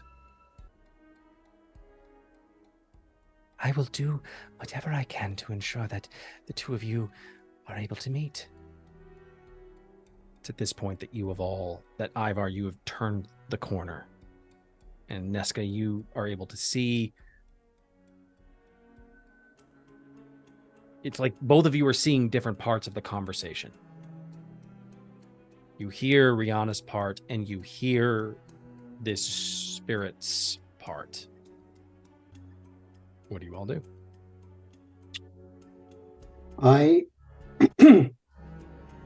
You said that the tendrils are like expanding all throughout, like to the bottom of the ship, all around, like different levels and everything. This, you're not entirely sure when this process started, but it would seem since you arrived on this ship, and since perhaps maybe since the moment you arrived, since the moment you first took foot, your first step upon the decks of this ship, this creature has been very busy. Ivar is going to quietly gesture to the rest of the group to wait for a moment, and he just quickly wants to basically reach the door of the apartment to like take a look to see if there are any guards nearby, because what he wants to do is he wants to see if there are any dwarves or any other people aboard the ship that he can spot, or whatever area would have like either a window, balcony, or anything where he's currently in, to see if he can see a similar sort of like tendrils with things on the shoulders of other people. So you're stopping and you're going to like a window to look out? Yeah. He's like, if there's like a... give me a perception check. That's a dirty 20. Okay. On a dirty 20, as you look out off of the landing, out over the city, you see all of these tendrils, these dark, smoky tendrils that have, like a parasite, like a disease, spread throughout the city.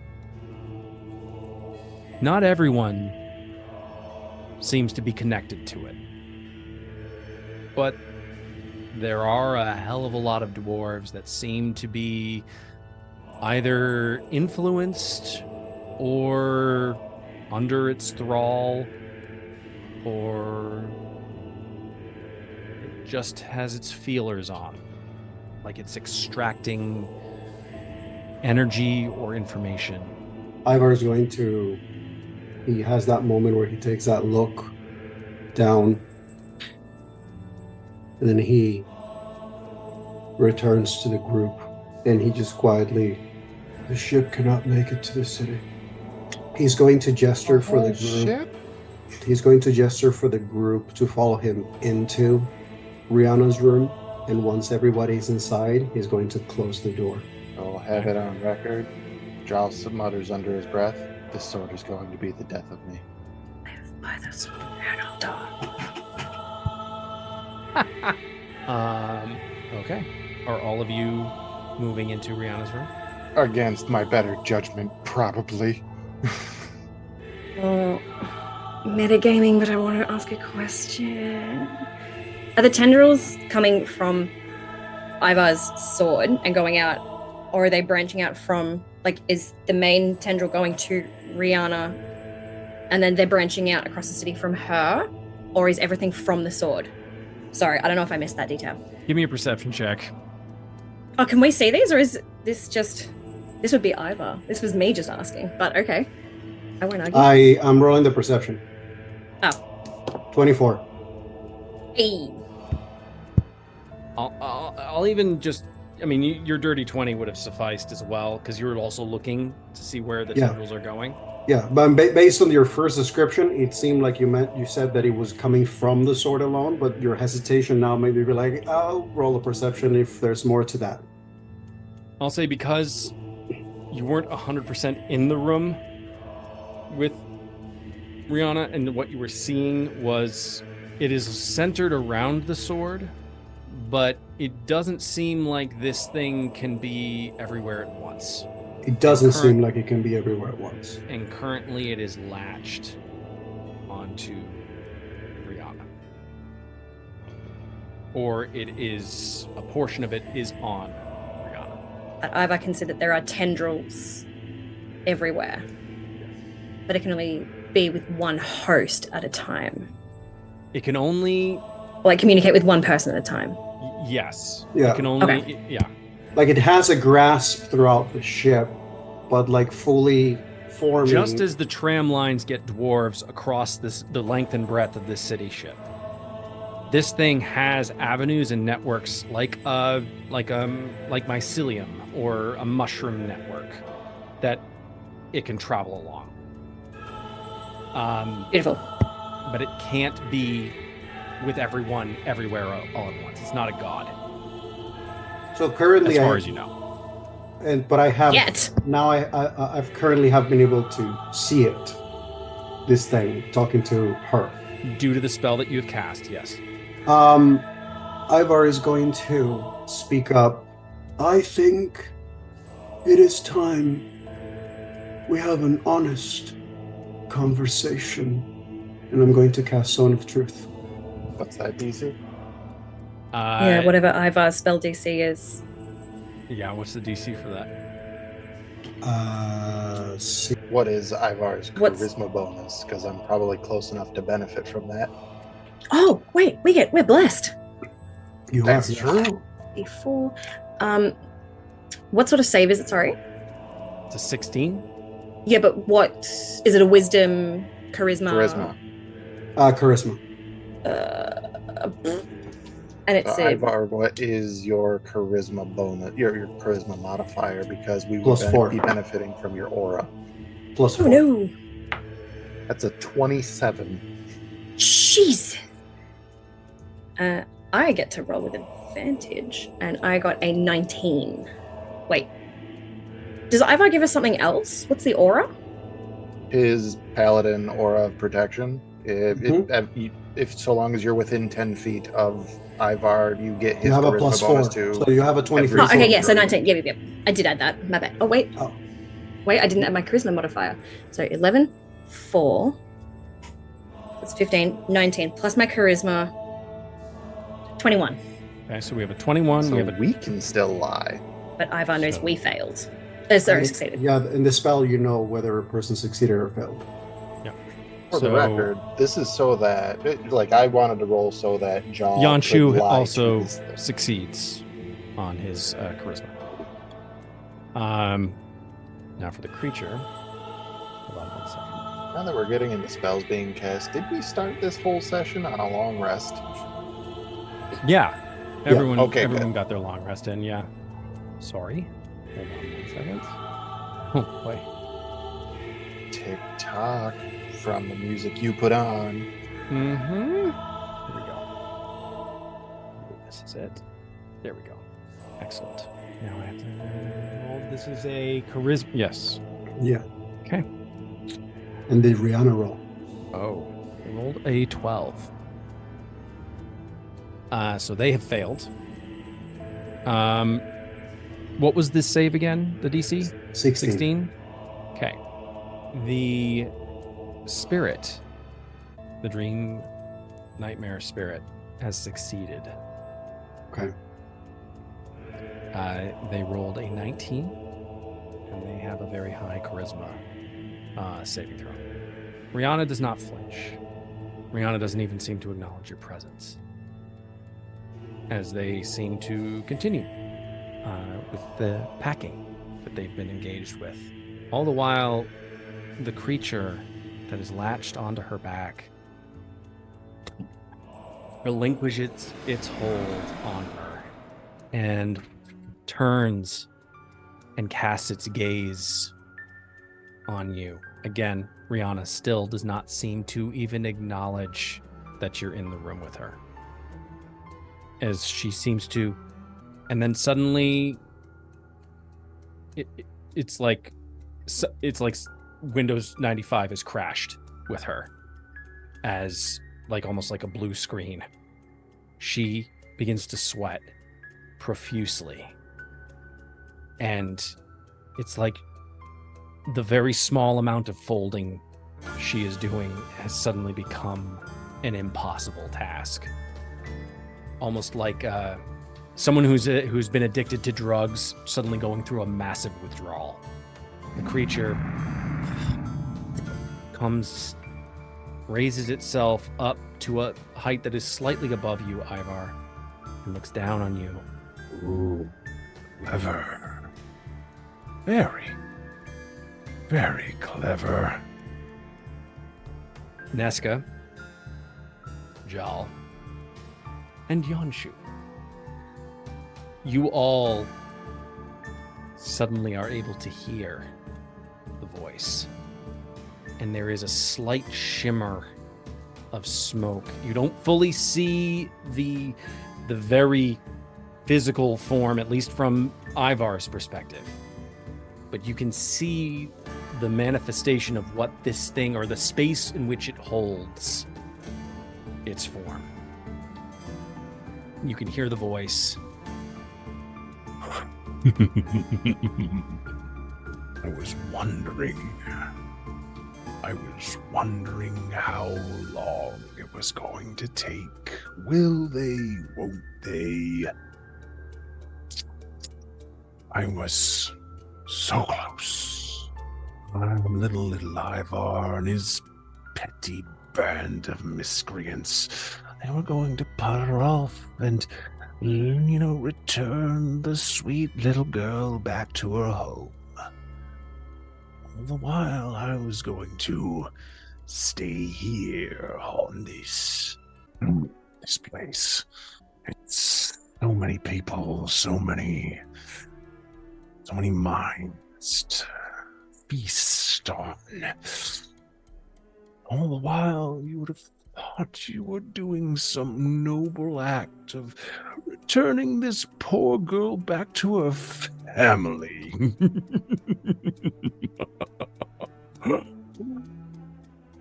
Fools. I know, a bargain's a bargain.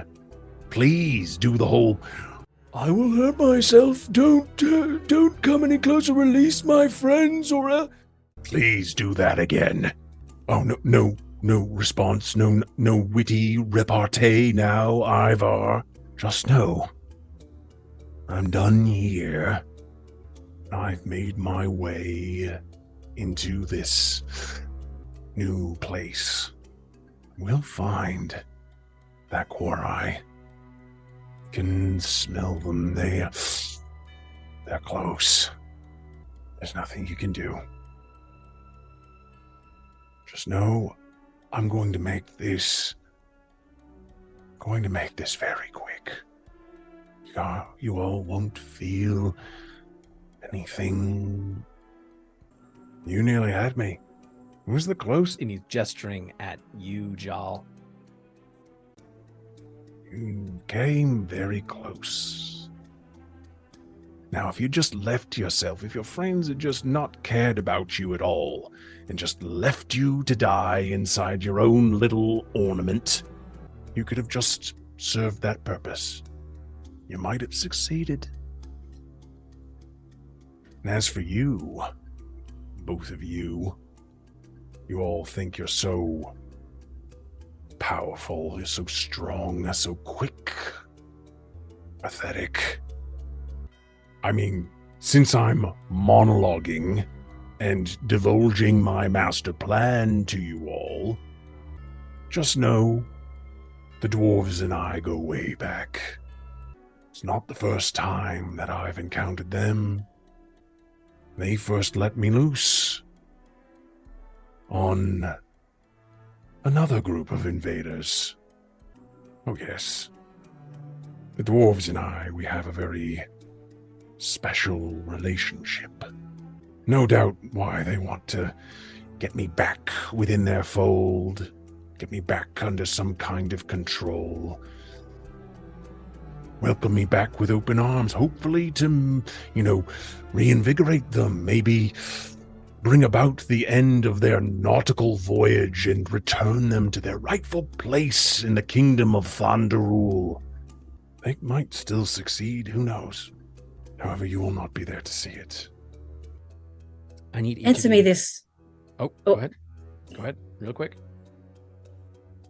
Was it you that forced my people back during that horrible war that slaughtered so many? And I'm creeping forward. And was it you that lost my brooch? My fist is curled.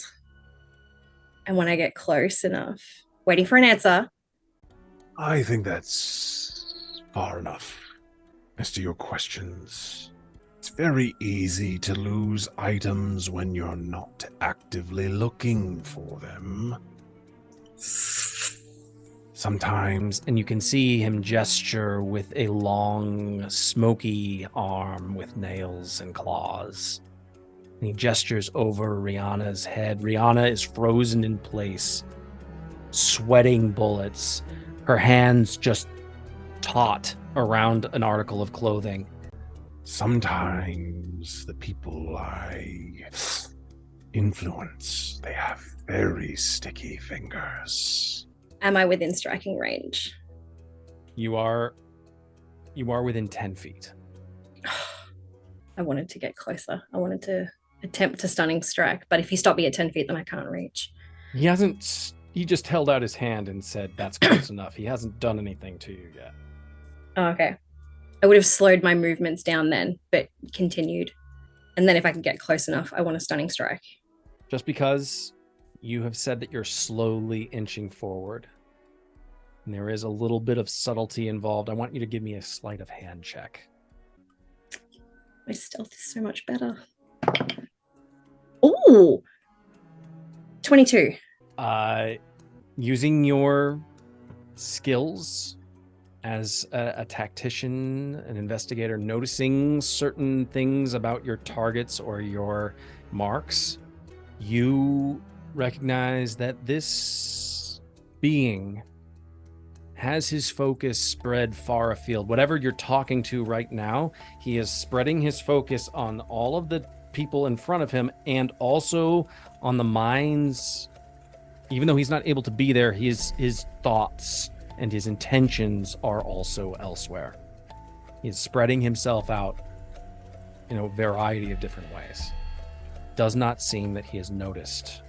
It does not seem that he has noticed your slight inching forward, possibly into a offensive stance.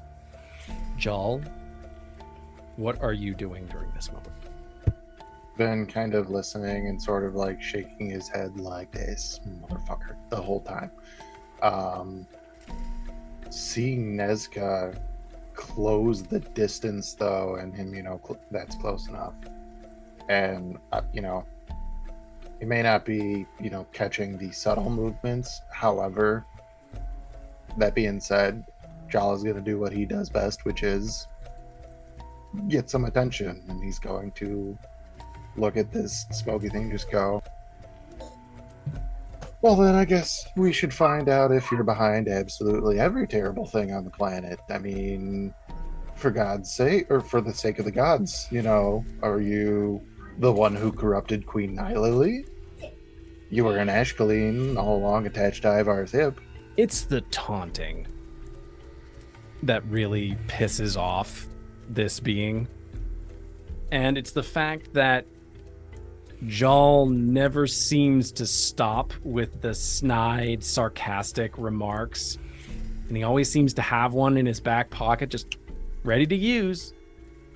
This sort of like insinuation that it possibly didn't or doesn't have a hand in everything pisses it off. No. Bit of business. Wasn't me. I'm just trying to get back to a good place. So that means that you're not this Damien Morgoth guy. So who are you? Blackheart the Death Eater? Is that your, the name that you go by in the Shadow Ford? Is that what you were doing down there? Just kind of, oh man, look out for Blackheart. Ooh boy, it's kind of a badass name. Shut. I'm sorry, cat got your tongue? Or perhaps it was a snake. Damien Moldark wasn't me. I did not have a hand in the fall of Ashcaleen, inasmuch as all I did was influence certain people to ensure that right place, right time, I would be able to make it on to the next leg of my journey. Always ensuring that I never returned or came anywhere near the Dream Isles. Wow, you sound pretty bitter about this Damien guy, an old ex of yours, perhaps? Damien's not my concern. I don't know, you seem pretty worked up. Or is that me and my devilish, charming handsomeness that you were getting so hot and bothered over? If you'd like, we can go somewhere private, and he's going to hold up his hand with the ring. That's not going to work. Not anymore. Are you sure?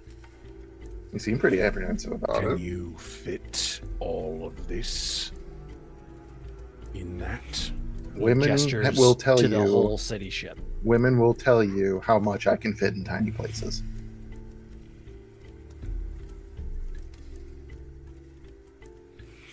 And some men. Not gonna laugh.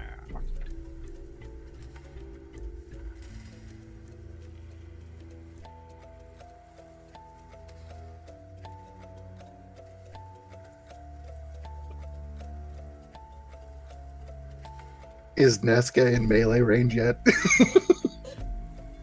Is getting very close. I just went through Ashcaleen because it was the fastest way to get aboard a ship. I needed to make a quick escape out of Ashcaleen because I didn't want to get involved in whatever the Demon Lord had in store for that place. I needed to move to an unclaimed, untainted environment. I can do nothing with demons and devils and that filth. I prefer the pure, unadulterated souls, the untainted minds of mortals. They're pliable. I mean, I've met enough mortals to know that most of their minds are pretty tainted, so I don't think you're going to get what you want. I mean, take me for example. You want to take a trip up here and see exactly how tainted it is? Ivar, what are you doing? I had a question. I know that it doesn't specify on the detect good and evil. Would I know what this thing is? Of those, categories of things that I can see with that spell, provided my training and my Celestial, elemental, fae, fiends, and undead. This is not any I of have a those. guess. I have a guess now, but Okay. it's kind of a meta guess. So It's something that is definitely evil, but it is not any of those categories. I sent you a private message about something. Holy fuck. You gotta love that reaction. I'll allow it. Okay. Let me just quickly look at something. Mm-hmm. At this point, Nesca, you are in range. Just letting you know. I've already rolled to hit. It's a 26. Okay. Assuming I still have bless. You're at the tail end of it, but yeah. Technically, you also have Is that aura? Aura of Hate, which is a +4 to melee weapon damage rolls, and I think your fists count as melee weapons. No? Martial art. sometimes when you're a monk, sometimes your hands are weapons and sometimes they're not. Mm. It's a stupid But bow thing. is a weapon. But wouldn't they? Yeah, because I wasn't sure if you would consider them like, Instead because of there's using no a like weapon spell to that make it's like you will make your knuckles stronger. Like the closest equivalent would be anything that's a non-range physical attack, and they're technically magical after level 5, 6. Well, it's one of the weird rules as written things that I actually personally don't like. Like, the wording of it means you cannot divine smite with your fist. Like, that's for paladins, of course, but like, because of the wording, it doesn't actually work, which I Right. think is dumb. If I want a falcon punch as with a level 5 spell slot as a paladin, I should be able to. Sure. But it's not my game. Well, I'm at somebody else's table right now. Today's the day of breaking Andy for me. This is the day. It's not breaking me. It's just... Nesca just hit. Okay, so Yeah. first things first, we're going to do what we'll consider a surprise round. Given Nesca subtly moving forward, given their sleight of hand, given Jal's attempt to distract through taunting conversation, you all are also taking in all of this. The being has told you, they have elucidated a lot about their plan. They have made it clear that they are not involved with what happened in Ashcaleen. They are attached. They are involved in as much as they influenced their way to get you all onto a boat, to get you out of the city, because they knew that a demon lord had plans for it and was using vampires as a way of enacting those plans.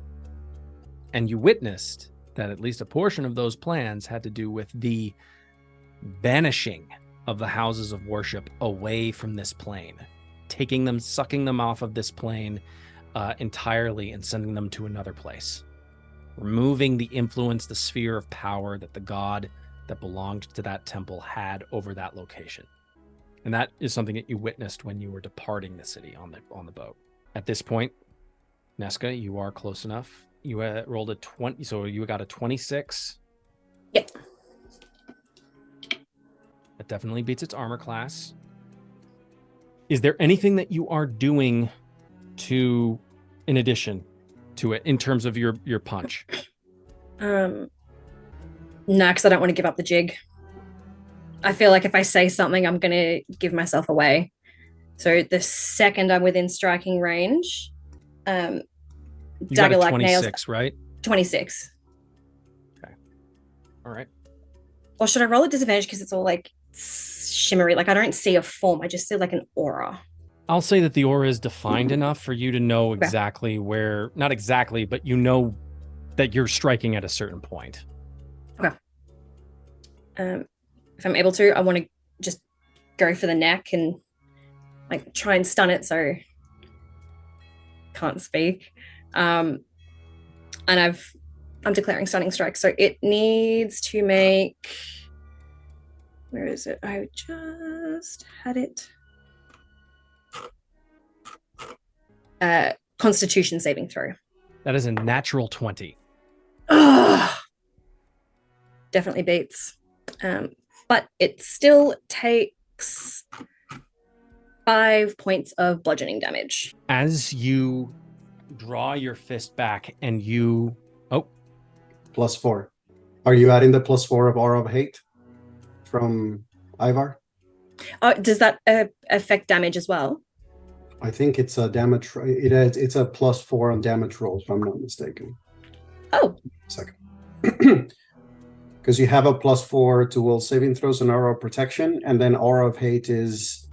Oh, no, never mind. That's only for fiends and undead that I have for myself. Got it. Yeah. Nesca, you pull back your fist with a blur of speed. You see Yanshu like reach for your arm to like draw you back. You pull forward and you lay into with your fist this creature.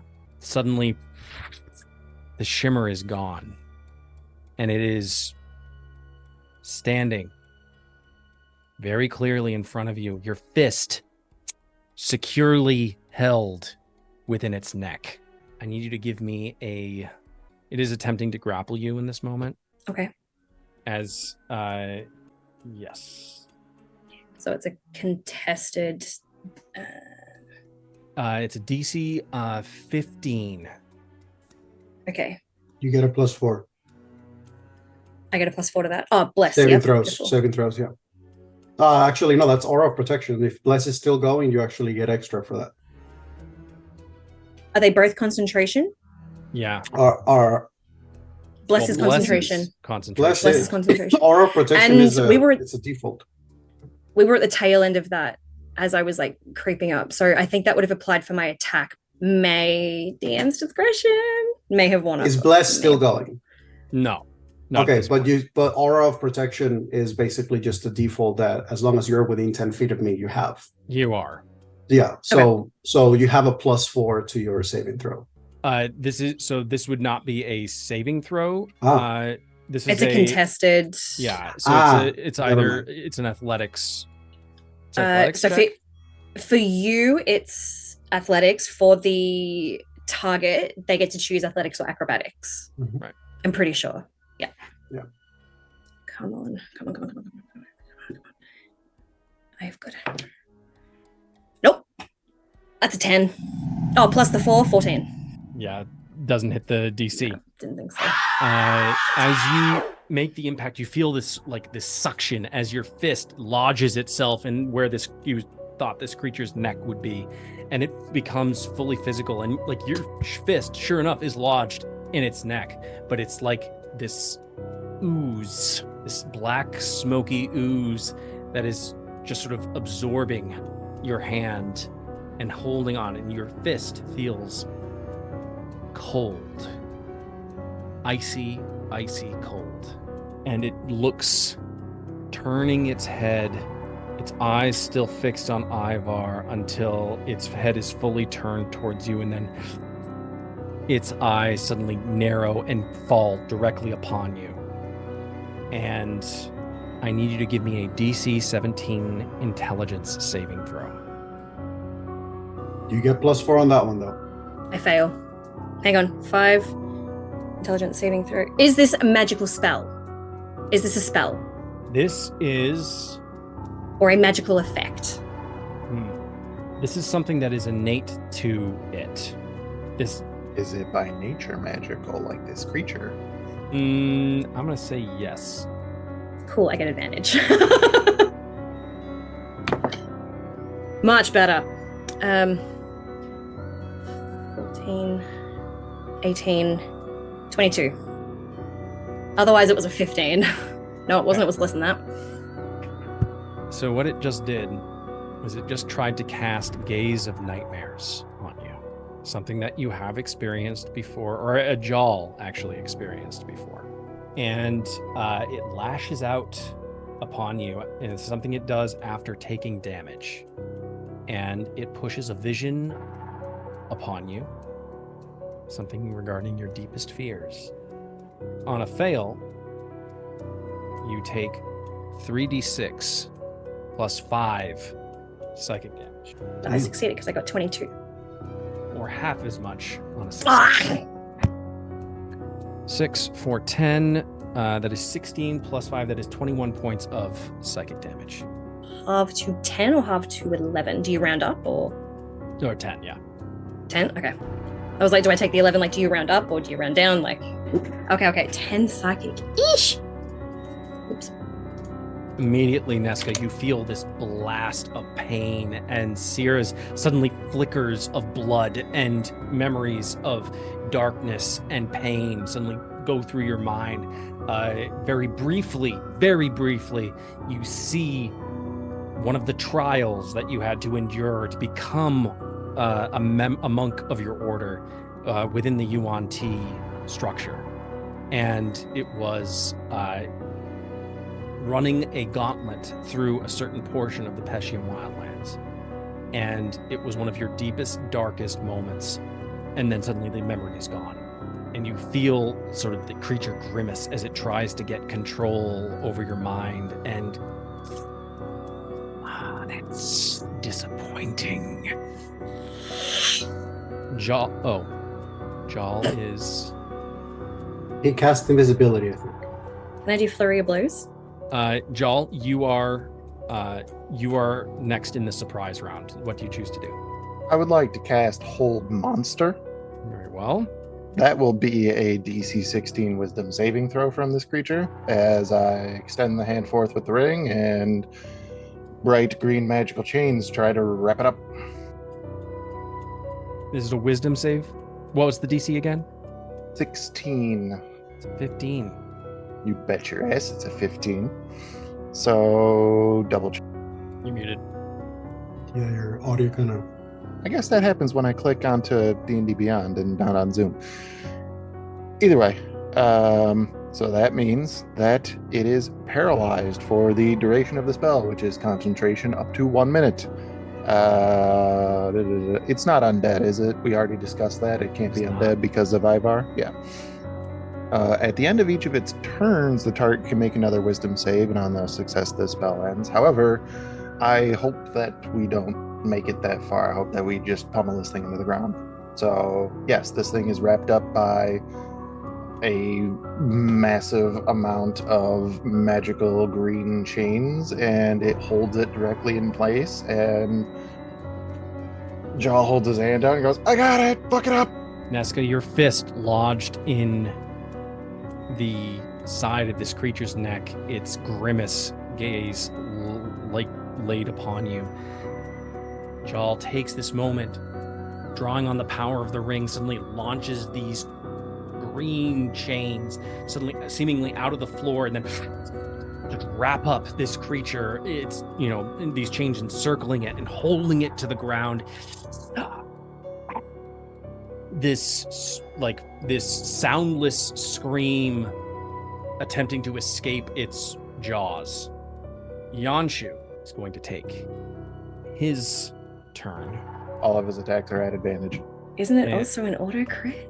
If he hits, it's an auto crit, yes. Well, yeah, and also during its first turn, the assassin has advantage on attack rolls against any creature that hasn't taken a turn.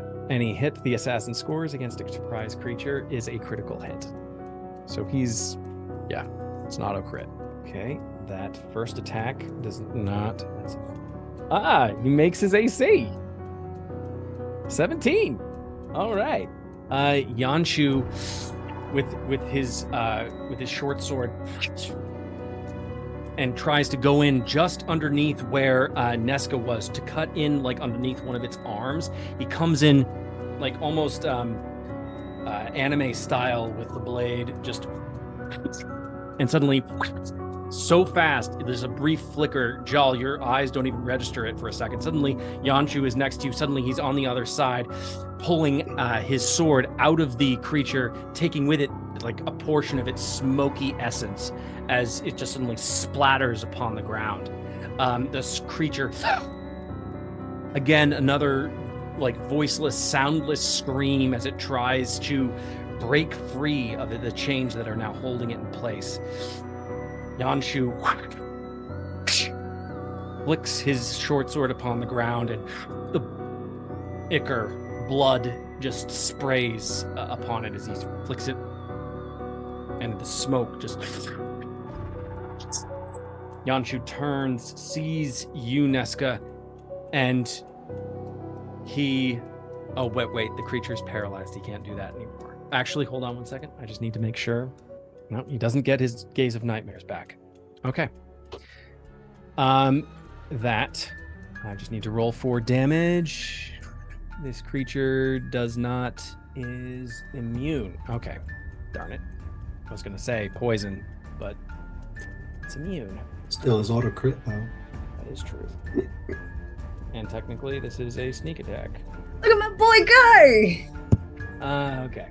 All right. That moment when the NPC just like one shots the the BBG for us. 9 plus 3 is 12. And that is 24 points of piercing damage against the creature. That completes the rest of you. Quick save for Ivar. Mhm. At this point, the creature's held in place through some sheer force of will and luck and smart thinking on behalf of Jal, with attempts by both Nesca and Yanshu to keep the attention on them. Ivar. Question, just Go ahead. just to clarify and make sure that I have it certain. When I use detect good and evil, and I saw the tendrils, while yes, they are spreading and they've spread. Correct me if I'm wrong, but like it still seems as though the source Yes, is the sword. is the sword. Yes. Cool. Is there any particular reaction to the tendrils in connection to the sword and now the physical form of this thing? I mean, there's definitely it's spread out from the sword, but there is a definite like physical manifestation that is in front of you. Basically what I'm trying to see if I'm trying to see if with the ability of perceiving. What you're trying to do is to the sword, or I mean, I'm trying to perceive of whether or not whatever damage is being inflicted on this thing is actually making a dent on the overall source. Give me. Okay, so I'll say you can do this. Give me a perception check. That's a natural 20. Okay. The attacks and damage of your friends, the only thing that seems to be doing any real significant, the only thing that seems to have any significant effect is what Jal has done. Holding the creature in place. You're holding the manifestation in place for you to, giving you the time to do something. Mm-hmm. How long does the holding in place thing work, John? Up to 1 minute, so long as I can maintain concentration. And in the current state this creature is being held, are they unable to attack of any form or just physical? They're paralyzed.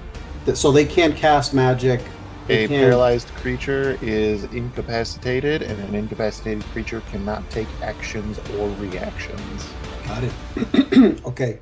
Ivor has been very quiet watching this whole thing. But he caught on watching Nesca approach, and as everything unfolds, he sees everything happening, and then eventually the green chains appear and restrain this thing.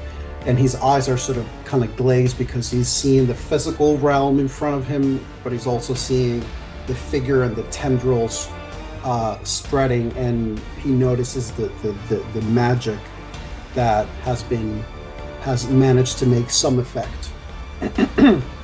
And as soon as he sees this thing finally get restrained, he actually reaches for the sword, knowing he's not in attunement with it, so technically speaking he wouldn't get benefit from it. But he reaches for the sword, draws it, and aims to strike and just pierce and run through this creature.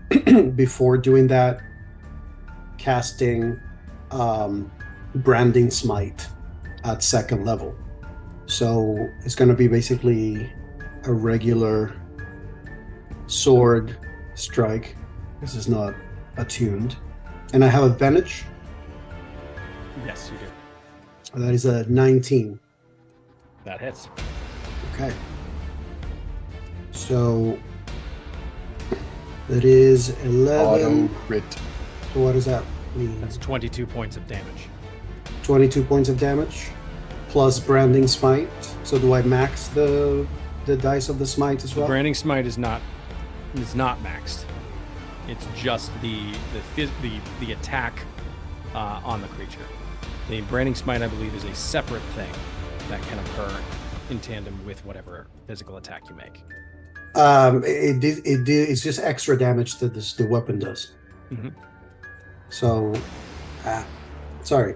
So that's going to be 22 points of damage plus 8 points of radiant damage. 30. Yes, so that's a total of 30. Ivar, you grasp the sword, you unsheath it, you go to strike. Your blade pierces into the smoky essence of this smoke monster dream creature. And as the blade pierces, another scream suddenly is audible, as it's almost this high-pitched, piercing whine. Suddenly the windows in this apartment shatter. The sound that escapes its mouth almost deafen all of you. There is an explosion that occurs as the branding smite passes through, like the energy passes through the sword and boom, creates this massive hole in the creature where suddenly the shadows are expelled. Does that complete your turn? Yeah, that was bonus action and action. So Okay, we need to roll for initiative. that'll be a 16. 22. 11. I really hope I haven't just doomed us to a TPK. This has to end.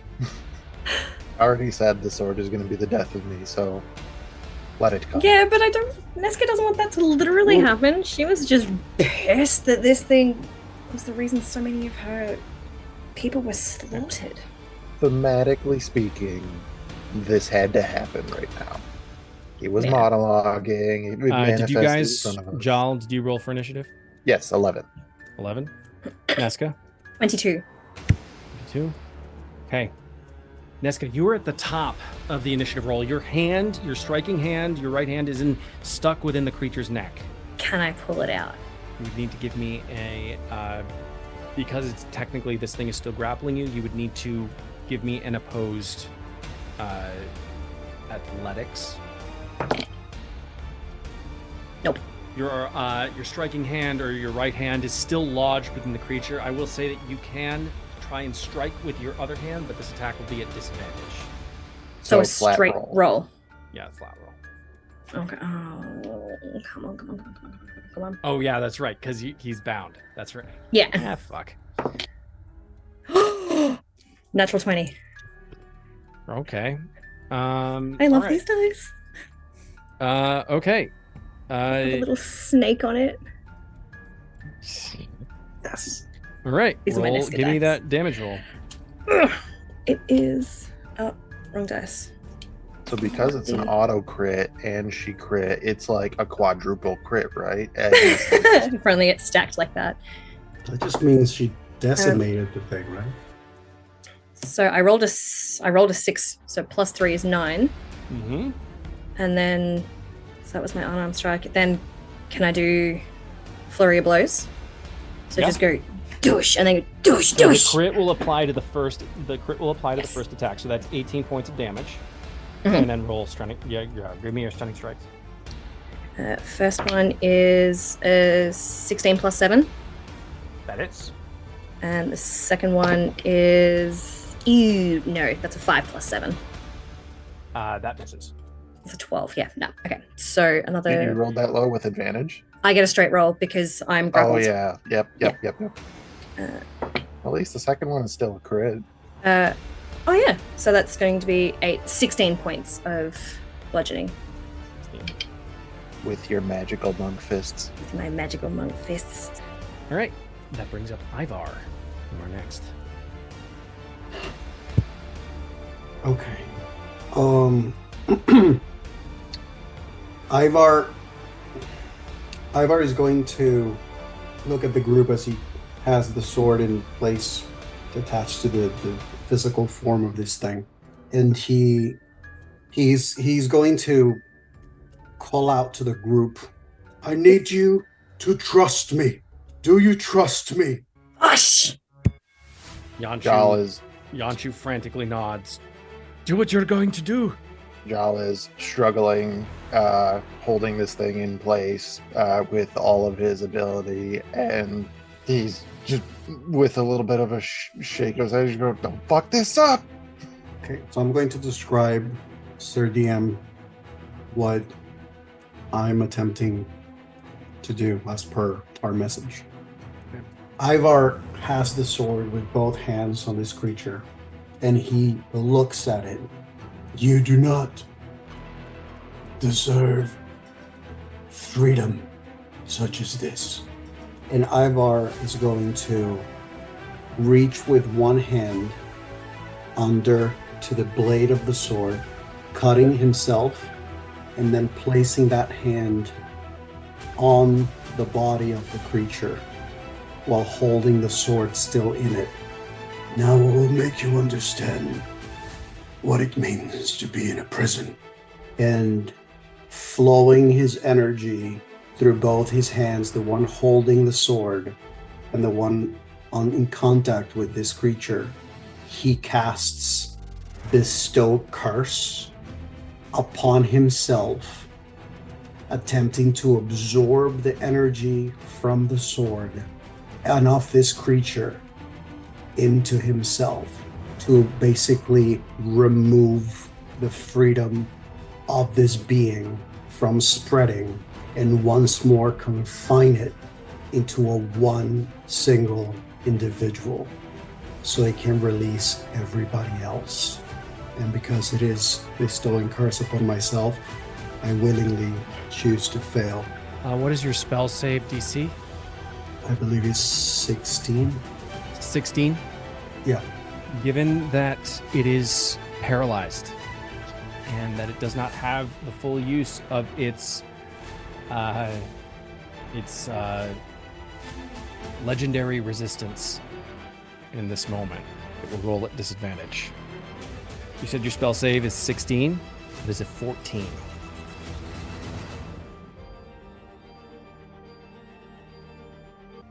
Does Ivar call out to anyone in this moment? Yes. In his head, he's praying while casting this curse. To thy light, Amonatar, the one that I've forsaken for so long. To thee I surrender this fiend. Give me the strength so that I may ensure it never sees the light that you bestow upon this world ever again.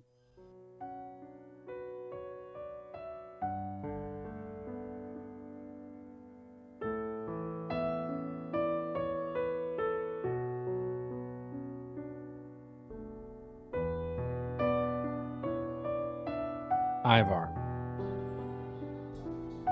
I need you to... I feel like I say this a lot. I need you to give me a wisdom saving throw. And you can choose to fail. Or you can show how much you're willing to fight this. Sorry, how much what? You can choose to fail, or you can show how much you are willing to fight this. Like how much your body and mind want to innately fight against what is happening. Even though part of your self is taking this on. I'm going to say that he is taking this on, but he is choosing, or he's attempting to trap it within himself rather than surrender to it. He wants That's why I needed to give you the wisdom 25. saving throw. You rolled a 25? Oh, fuck. Okay. Nesca, Jal, It's almost like portions of the shadow spirit. Nesca, I actually need you to give me a dex save. I'm remembering you're Remembering. still stuck within. You have this a plus thing. 4. So 14 plus 4. 18. 18. Okay. As this being is literally, it's like it's being sucked through the chains that Jal has placed around it. Jal, you see the chains holding it in place, but now it's like it's being torn through the links of the chains. It's all of this is seeping. You suddenly, through the windows, through the door, through the very walls itself, suddenly all of this inky black ichor suddenly pulls itself and begins to coalesce at Ivar's feet, passing its way through through his legs, through his hands, all the way up through his torso, into his mouth and nostrils. The whole of all of the work that this creature has been doing, has been enacting upon the dwarven city ship, is being sucked back into Ivar, as he is literally, in so many ways, turning back the clock and taking back his power that was given to him by this creature, but also he is ensuring that he is, on a 25, much more in control and is binding it within himself in a type of elaborate psychic prison. And both of you, as you witness this, Nesca, as you sort of yank your arm free, as the physical state of this creature seeps away from you, rather, you are able to withdraw yourself from this creature's grasp. And as both of you sort of turn, you suddenly see Ivar illuminated in this glowing white silver light, as it seems that while the gods are distant, and while they are not able to listen all the time, sometimes in moments of great need, they answer. And as this creature is sucked, you see it's just screaming as it's being sucked within the glowing light that is Ivar right now. And there is a scream, an audible scream, as suddenly the walls around you in this apartment are completely blasted out. And I need you, Jal and Ivar and all of you, I need you to give me a dexterity saving throw. 21. 21. If I'm within 10 feet of Ivar, it's a dirty 20. If I'm not, it's a 60. Okay, so dirty 20. Dirty 20. Okay. Well, 23. I forgot about Ivar. Wait. Straight 4, D4. Doesn't matter. just 4 points. 4, Okay. 20, 21, 25. 12. 12. Oh no. Donchu rolled a nat 20. Rihanna rolled a 2. We didn't expect much out of her in this moment. She is frozen.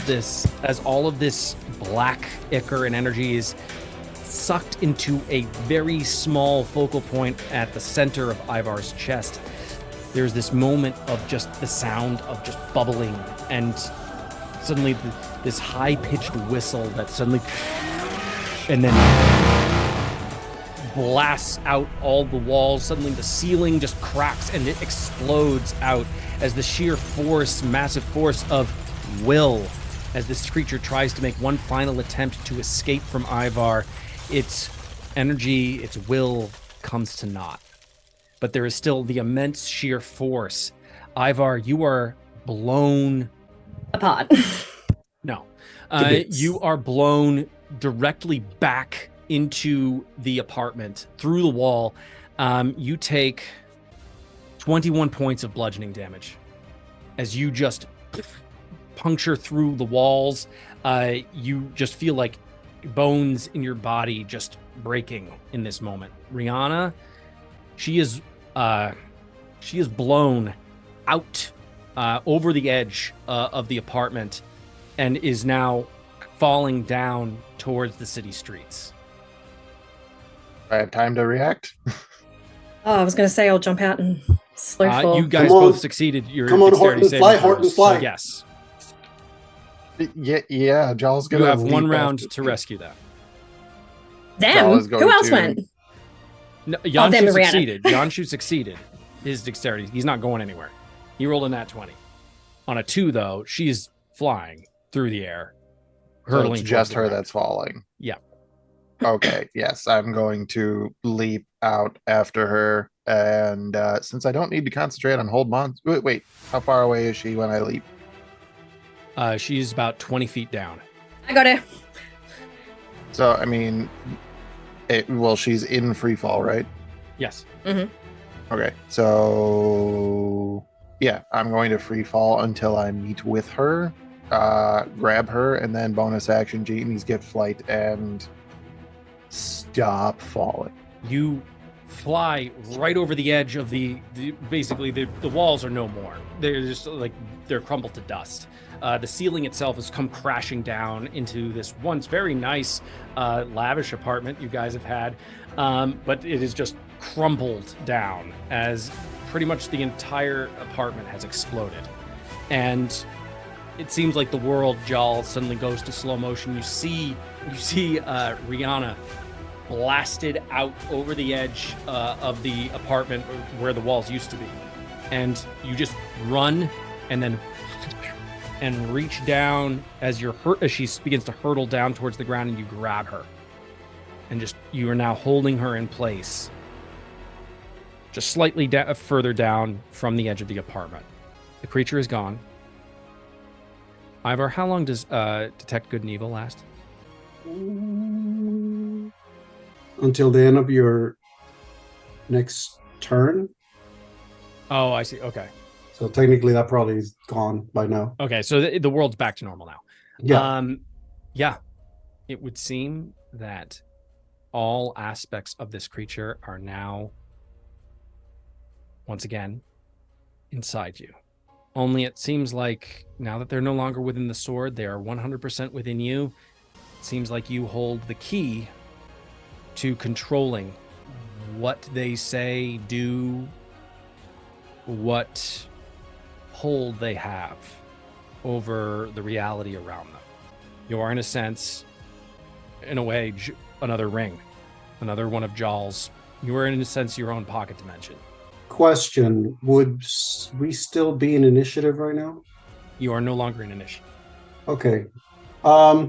It doesn't explicitly say it on the spell, and because of that, I'm gonna attempt this, and you tell me if it's actually doable. I mean, I'll say it is doable because I already agreed to it when you DM me. So I'd say, obviously, Ivar is probably on the ground right now, a couple of ribs broken, probably, at least.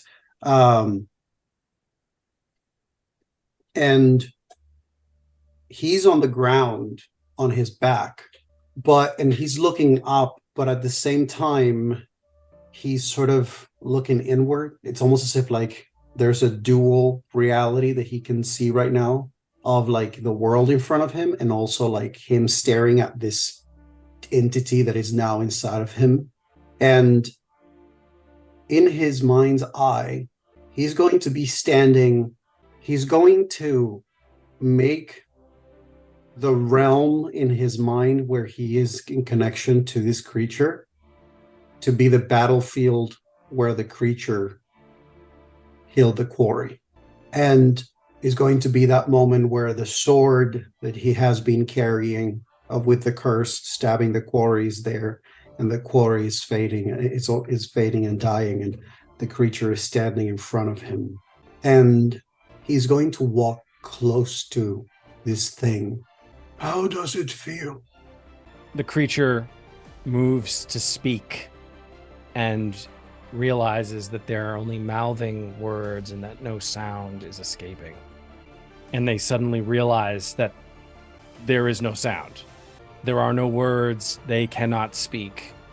And this infuriates them, and you start to see the shadow just billow large, and then suddenly it's like it's being constricted down into its smaller size. And you see it try to inflate itself once again and scream, making this motion, this intense, big-mouthed scream. And it is silent. No words, no sound, except for the ones that you just uttered, which were, how does it feel? And then it just sort of like comes and contracts back down into its smallest form. And it realizes that where you have put it is actually not its first moment of triumph, but its first moment as it began to wander down the path where it was beaten. And it just sort of looks at you and becomes this sort of small, sniveling form, a lesser version of itself, standing at about like 4 feet tall. Ivar. And it just gestures towards you with pawing motions like,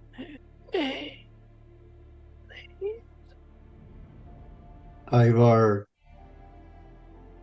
walks slowly toward it and crouches, looking at it and looking down at the quarry spirit. I am sure one day I will find a way to forgive myself for everything you've made me do. But you, there is only one last thing you will get to do in this place. And he sees the hands reaching out to him. And he reaches to, and as he's about to, instead of holding the hand, he just grabs the wrist. There is nothing left for you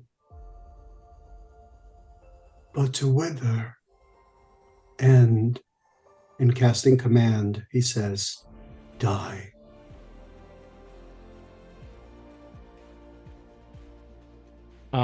What is the DC on that? 16.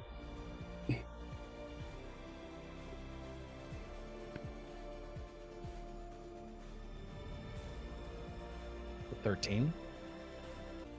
Very much like Thanos at the end of Avengers Endgame, it just pawing at Ivar looks almost pitiful in its fully mean form, and it begins to slowly turn to almost a solid, but then slowly start to crumble and be swept away, turning to ash in a frozen memory that is what Ivar has it trapped in. The last thing that it sees before it departs is Ivar standing over it, glowing this gorgeous white silver light. Standing behind Ivar are the figures, barely visible but still noticeable. Behind him are the many lives that perished on that battlefield.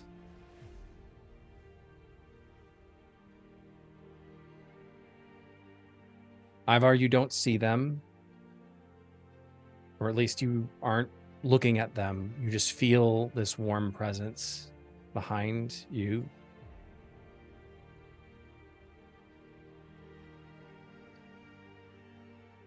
And in this moment, since you have asked for forgiveness for the many things that you wrought as a result of this creature, you feel you have it in this moment. And this warmth covers over you and permeates every fiber of your being, and you feel liberated. Still unsure whether or not this is fully Amanitar's doing, as a god in this moment has asserted dominance, asserted their will on one of their followers, however misguided at times they were. Or if this is something that you have done purely of your own volition, purely of your own will, binding this thing. Ultimately, it doesn't matter. The spirits fade behind you.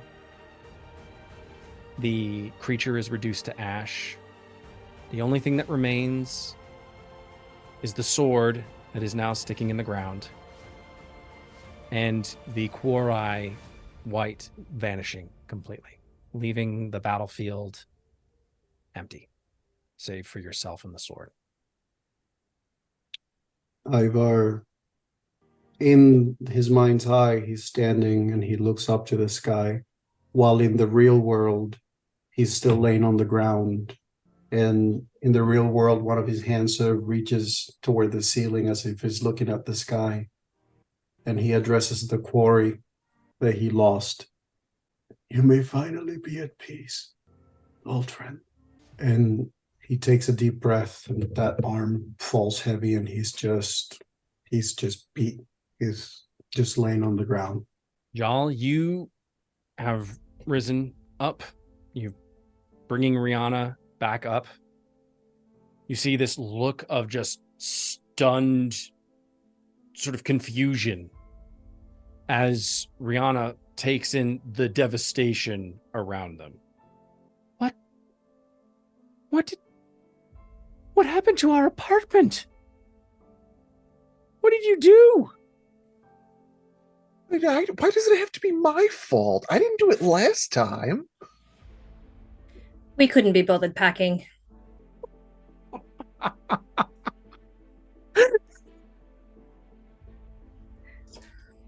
Neska's horrible attempt at a joke.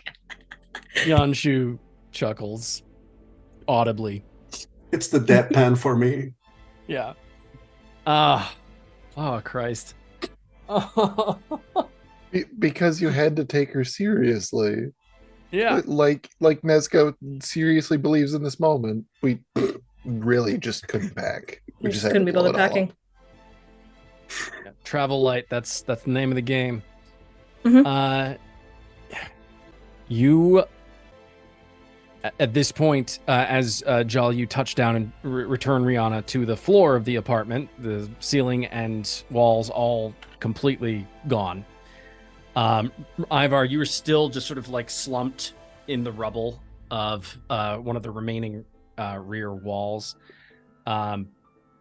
Neska, you and Yanshu are standing together, just looking at each other, looking at Jal, looking at Ivar, wondering what in the world just happened. At this point, you also... Oh, go ahead. Oh, sorry. I was just going to say, if I see Ivar's hand come up and then fall heavily, I'm going to assume that he's taken some serious damage and is potentially dying. So I'm going to use... How far away is he? He's about from one end to the other. He's about 40 feet away. Oh, that's fine. I can make that with my movement. Get to him and then sort of look over if he's breathing normally. And what's his face look like? Sorry. You basically get to him and his eyes are closed and his body seems still, but he's breathing normally. And you actually hear, as you're observing and trying to see like if he's breathing whatever, he just has a moment, you hear, I'm still alive. Something you notice, Neska, is that Ivar's, though beaten and bloodied, his visage is different. It is not gaunt, not his cheeks are, it seems to have color again. His hair, again, the lustrous white. His body, his physicality, just stronger in general. As it seems that whatever thing happened, the strength has once again fully returned to Ivar the Forsaken. Just gonna stand over him. Don't you ever scare me like that again. And I'm gonna punch you. But as I do, I'm doing fist of palm of healing. So like you feel the impact, like she has punched you, but rather than feeling pain, no, she secretes an anti-venom sort of to heal. There's a touch of pain. And you're like, oh shit, like she's hand of harmed me, oh my god. But that toxin seems to respond well to your body and you feel it. Rather than attacking your nerves and the healthy cells, it attacks the damaged cells and forces them to repair. For D6, sorry. For 7 points of healing. Nice. Eska punches Ivar, and he's like, oh, okay, okay. Don't worry. She does this. Yeah, Ivar has a moment of just reacting to with a little grunt when he gets the hit, and then he feels it and he takes a deep breath, and he opens his eyes and looks at Nesca and offers her this sort of gentle smile. Thank you. But you can probably sense that thank you is not just for that healing. There's a deeper weight to his eyes and his voice as he says that to you. It locks eyes and there's a respectful nod, understanding the deeper meaning behind the 2 words. And she just holds her arm out. Get up, old man. He reaches, stands back up. Is everyone else all right? Bit of a headache, but fine. Yanshu just pats himself and yes, I'm fine. Rihanna? Jal, are you okay? Jal's going to gesture over to Rihanna and just say, she's a bit shaken up, but otherwise okay. And, well, for me, that's going to depend on the answer to one question. And he's going to look at Ivar dead in his eyes and just, did you fuck it up? Ivar has a moment of just holding his gaze with Jal. And he sort of struggles. Fucked it up. Did Ivar just swear? What's your profanity? Put a copper in the really swear jar must right have- now. You really must have hit your head. That is the one time you get that from me. Technically, he asked. I get one still. I did ask, and that being said, I like earlier when I set you up, I said don't fuck it up, and now you're saying you fucked it up. So I'm not sure which way you mean it. Like, Jal, Jal. just shut up.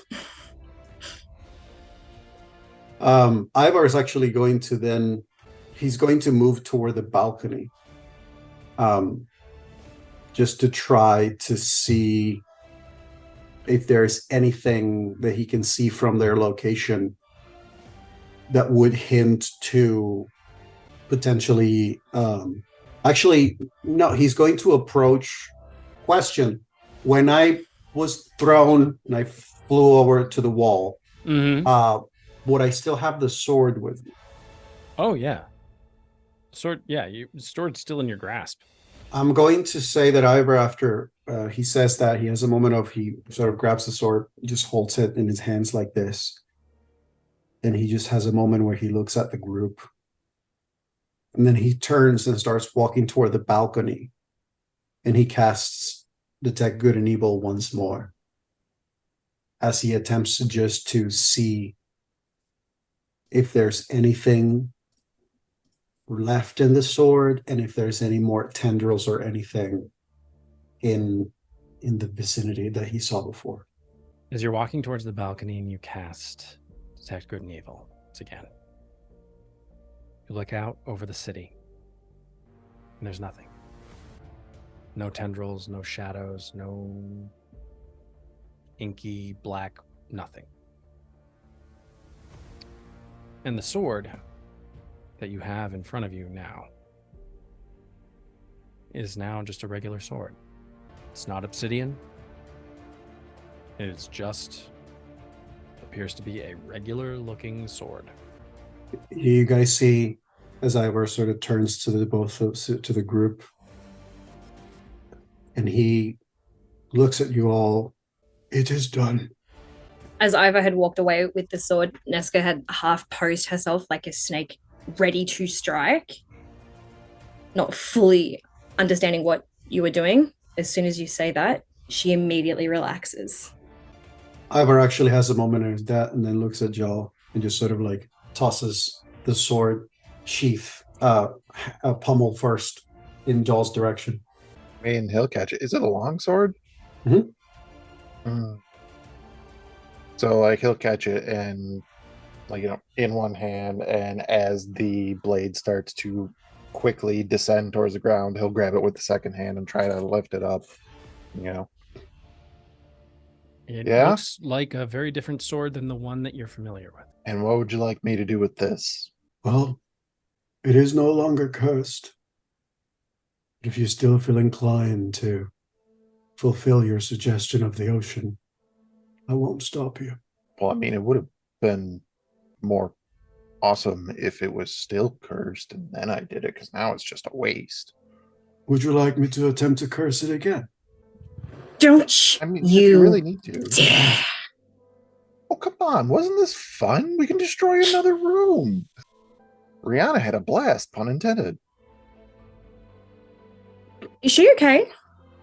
She is very much shaken up, but she does not seem to be too heavily damaged. Ivor is just going to walk to Joel and grab the sword from him. Thank you for trusting me. As you say that, Nesca, you said you wanted to look. Yeah, there are several detachments of dwarven guards who are making their way up the tram. They all exit. Gata is actually at the head with a very perplexed look on her face.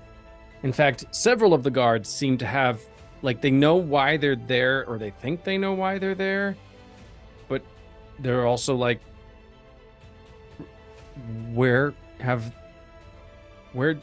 what time is, how are we? Gata doesn't seem to remember anything from the last several days. Kind of sort of seeing this reaction, Jal is going to nod to Ivar after him saying, the whole thing about trust and stuff. Like say, yeah, he's taking slow steps backwards with his back towards this detachment of dwarven guards. I brought it up previously that everybody keeps saying beware the dark, and it's been a big thing. And I said that the dark should beware the light. Well, in your case, sometimes darkness can show you the light. And Jal smirks, drops down to his knees and puts his hands on the back of his head and waits for the guards to do their thing. Gata approaches Ivar, like, hesitantly. What happened? I don't rightly recall what. I'm sorry. This is his mess, literally. You're pointing at Ivar. I don't remember anything since the last time. All I remember was trying to ward or bind your blade. Gata doesn't remember much, but Gata remembers Ivar. Listen, I honestly don't know what's happened, but the Queen has empowered me to tell you she wants you off this ship now. to just jump over the edge. No, don't be take it. foolish. Of course, we will supply you with a boat to get you to shore, but she wants you off the ship immediately. Matt? Well, if that's the case, and there is a detachment of dwarven guards, is Short Ginger and Handsome around? Yes, Zagain Clegghammer. Yes. Is he around? He's in the detachment of guards. Yes, he's actually the Hell one leading yes. them. Well, that being said, Jaw's going to kind of shrug and, catching his eye, stand up, look at him. Well, if that's the case, it's been a wonderful time. We will get right out of your hair and we'll be on our way. And he's going to start walking directly through the detachment, stopping by Zagain, looking at him and goes, unless you want to delay my departure for 15, 20 minutes. Zagain has a very confused look on his face. He remembers pulling you from the sea. He remembers certain brief moments, but it's very unclear. And he looks at you and he's just like, you lot just get the fuck off of my boat. So something wrong? Are you look confused? I'm gonna say while that is happening, Ivar has reached for Rihanna to just sort of gesture for her so he can. She follows you. Zagain, he goes to punch you in the face. Does a 15 hit. 15 is my armor class. You take 6 points of bludgeoning damage. Halved because I'm a genie pact warlock and I have resist. Yeah. Oh man. Wait, you he's a take that- dwarf. How can he punch me in the face? Oh, I'm assuming you're like looking down at him. He just reaches up and yeah. I'm just being an asshole. So I get clocked in the jaw. Kind of, like, I'd be a liar if I said it's not the first time that happened. But if you ever get the fuck off my boat. His and the other boat dwarven now, guards are starting walking. to like pick up on this, and they're like not lowering their weapons at you, but they're definitely turning in your direction. At ease. It's not my fault he likes me.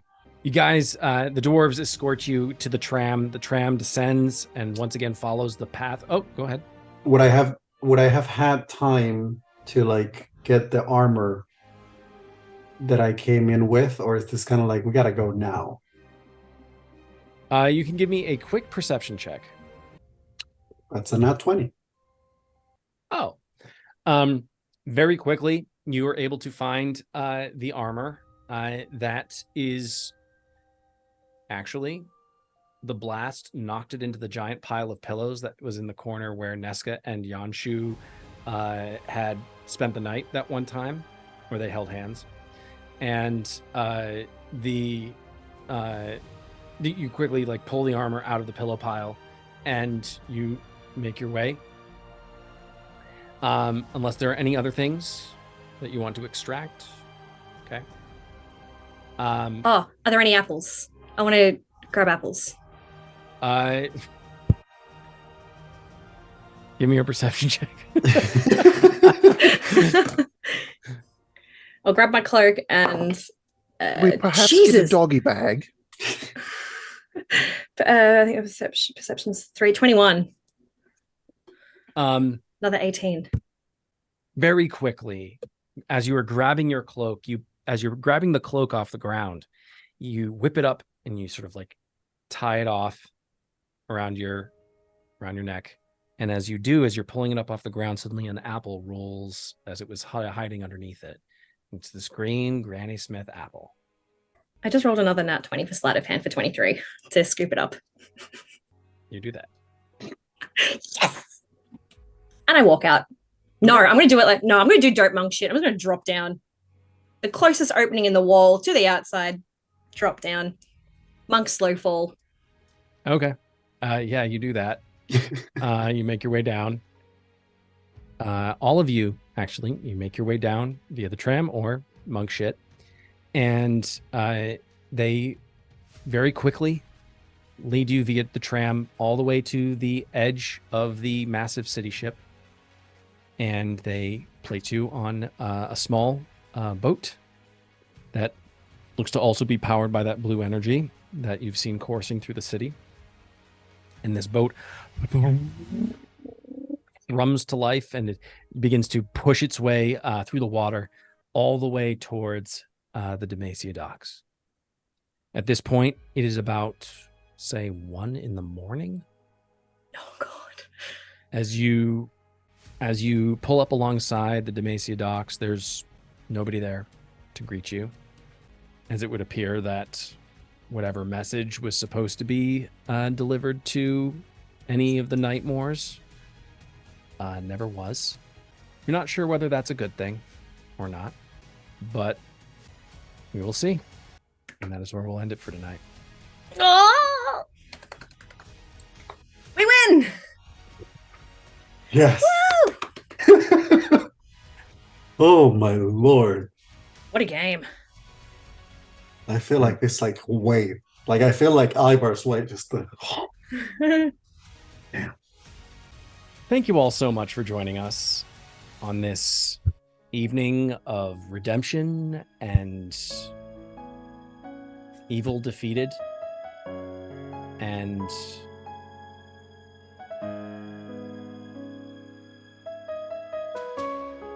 I don't know. I'm just kind of emotional about it. So thank you all for watching, and we will catch you in our next session. Love you all. Have a great weekend.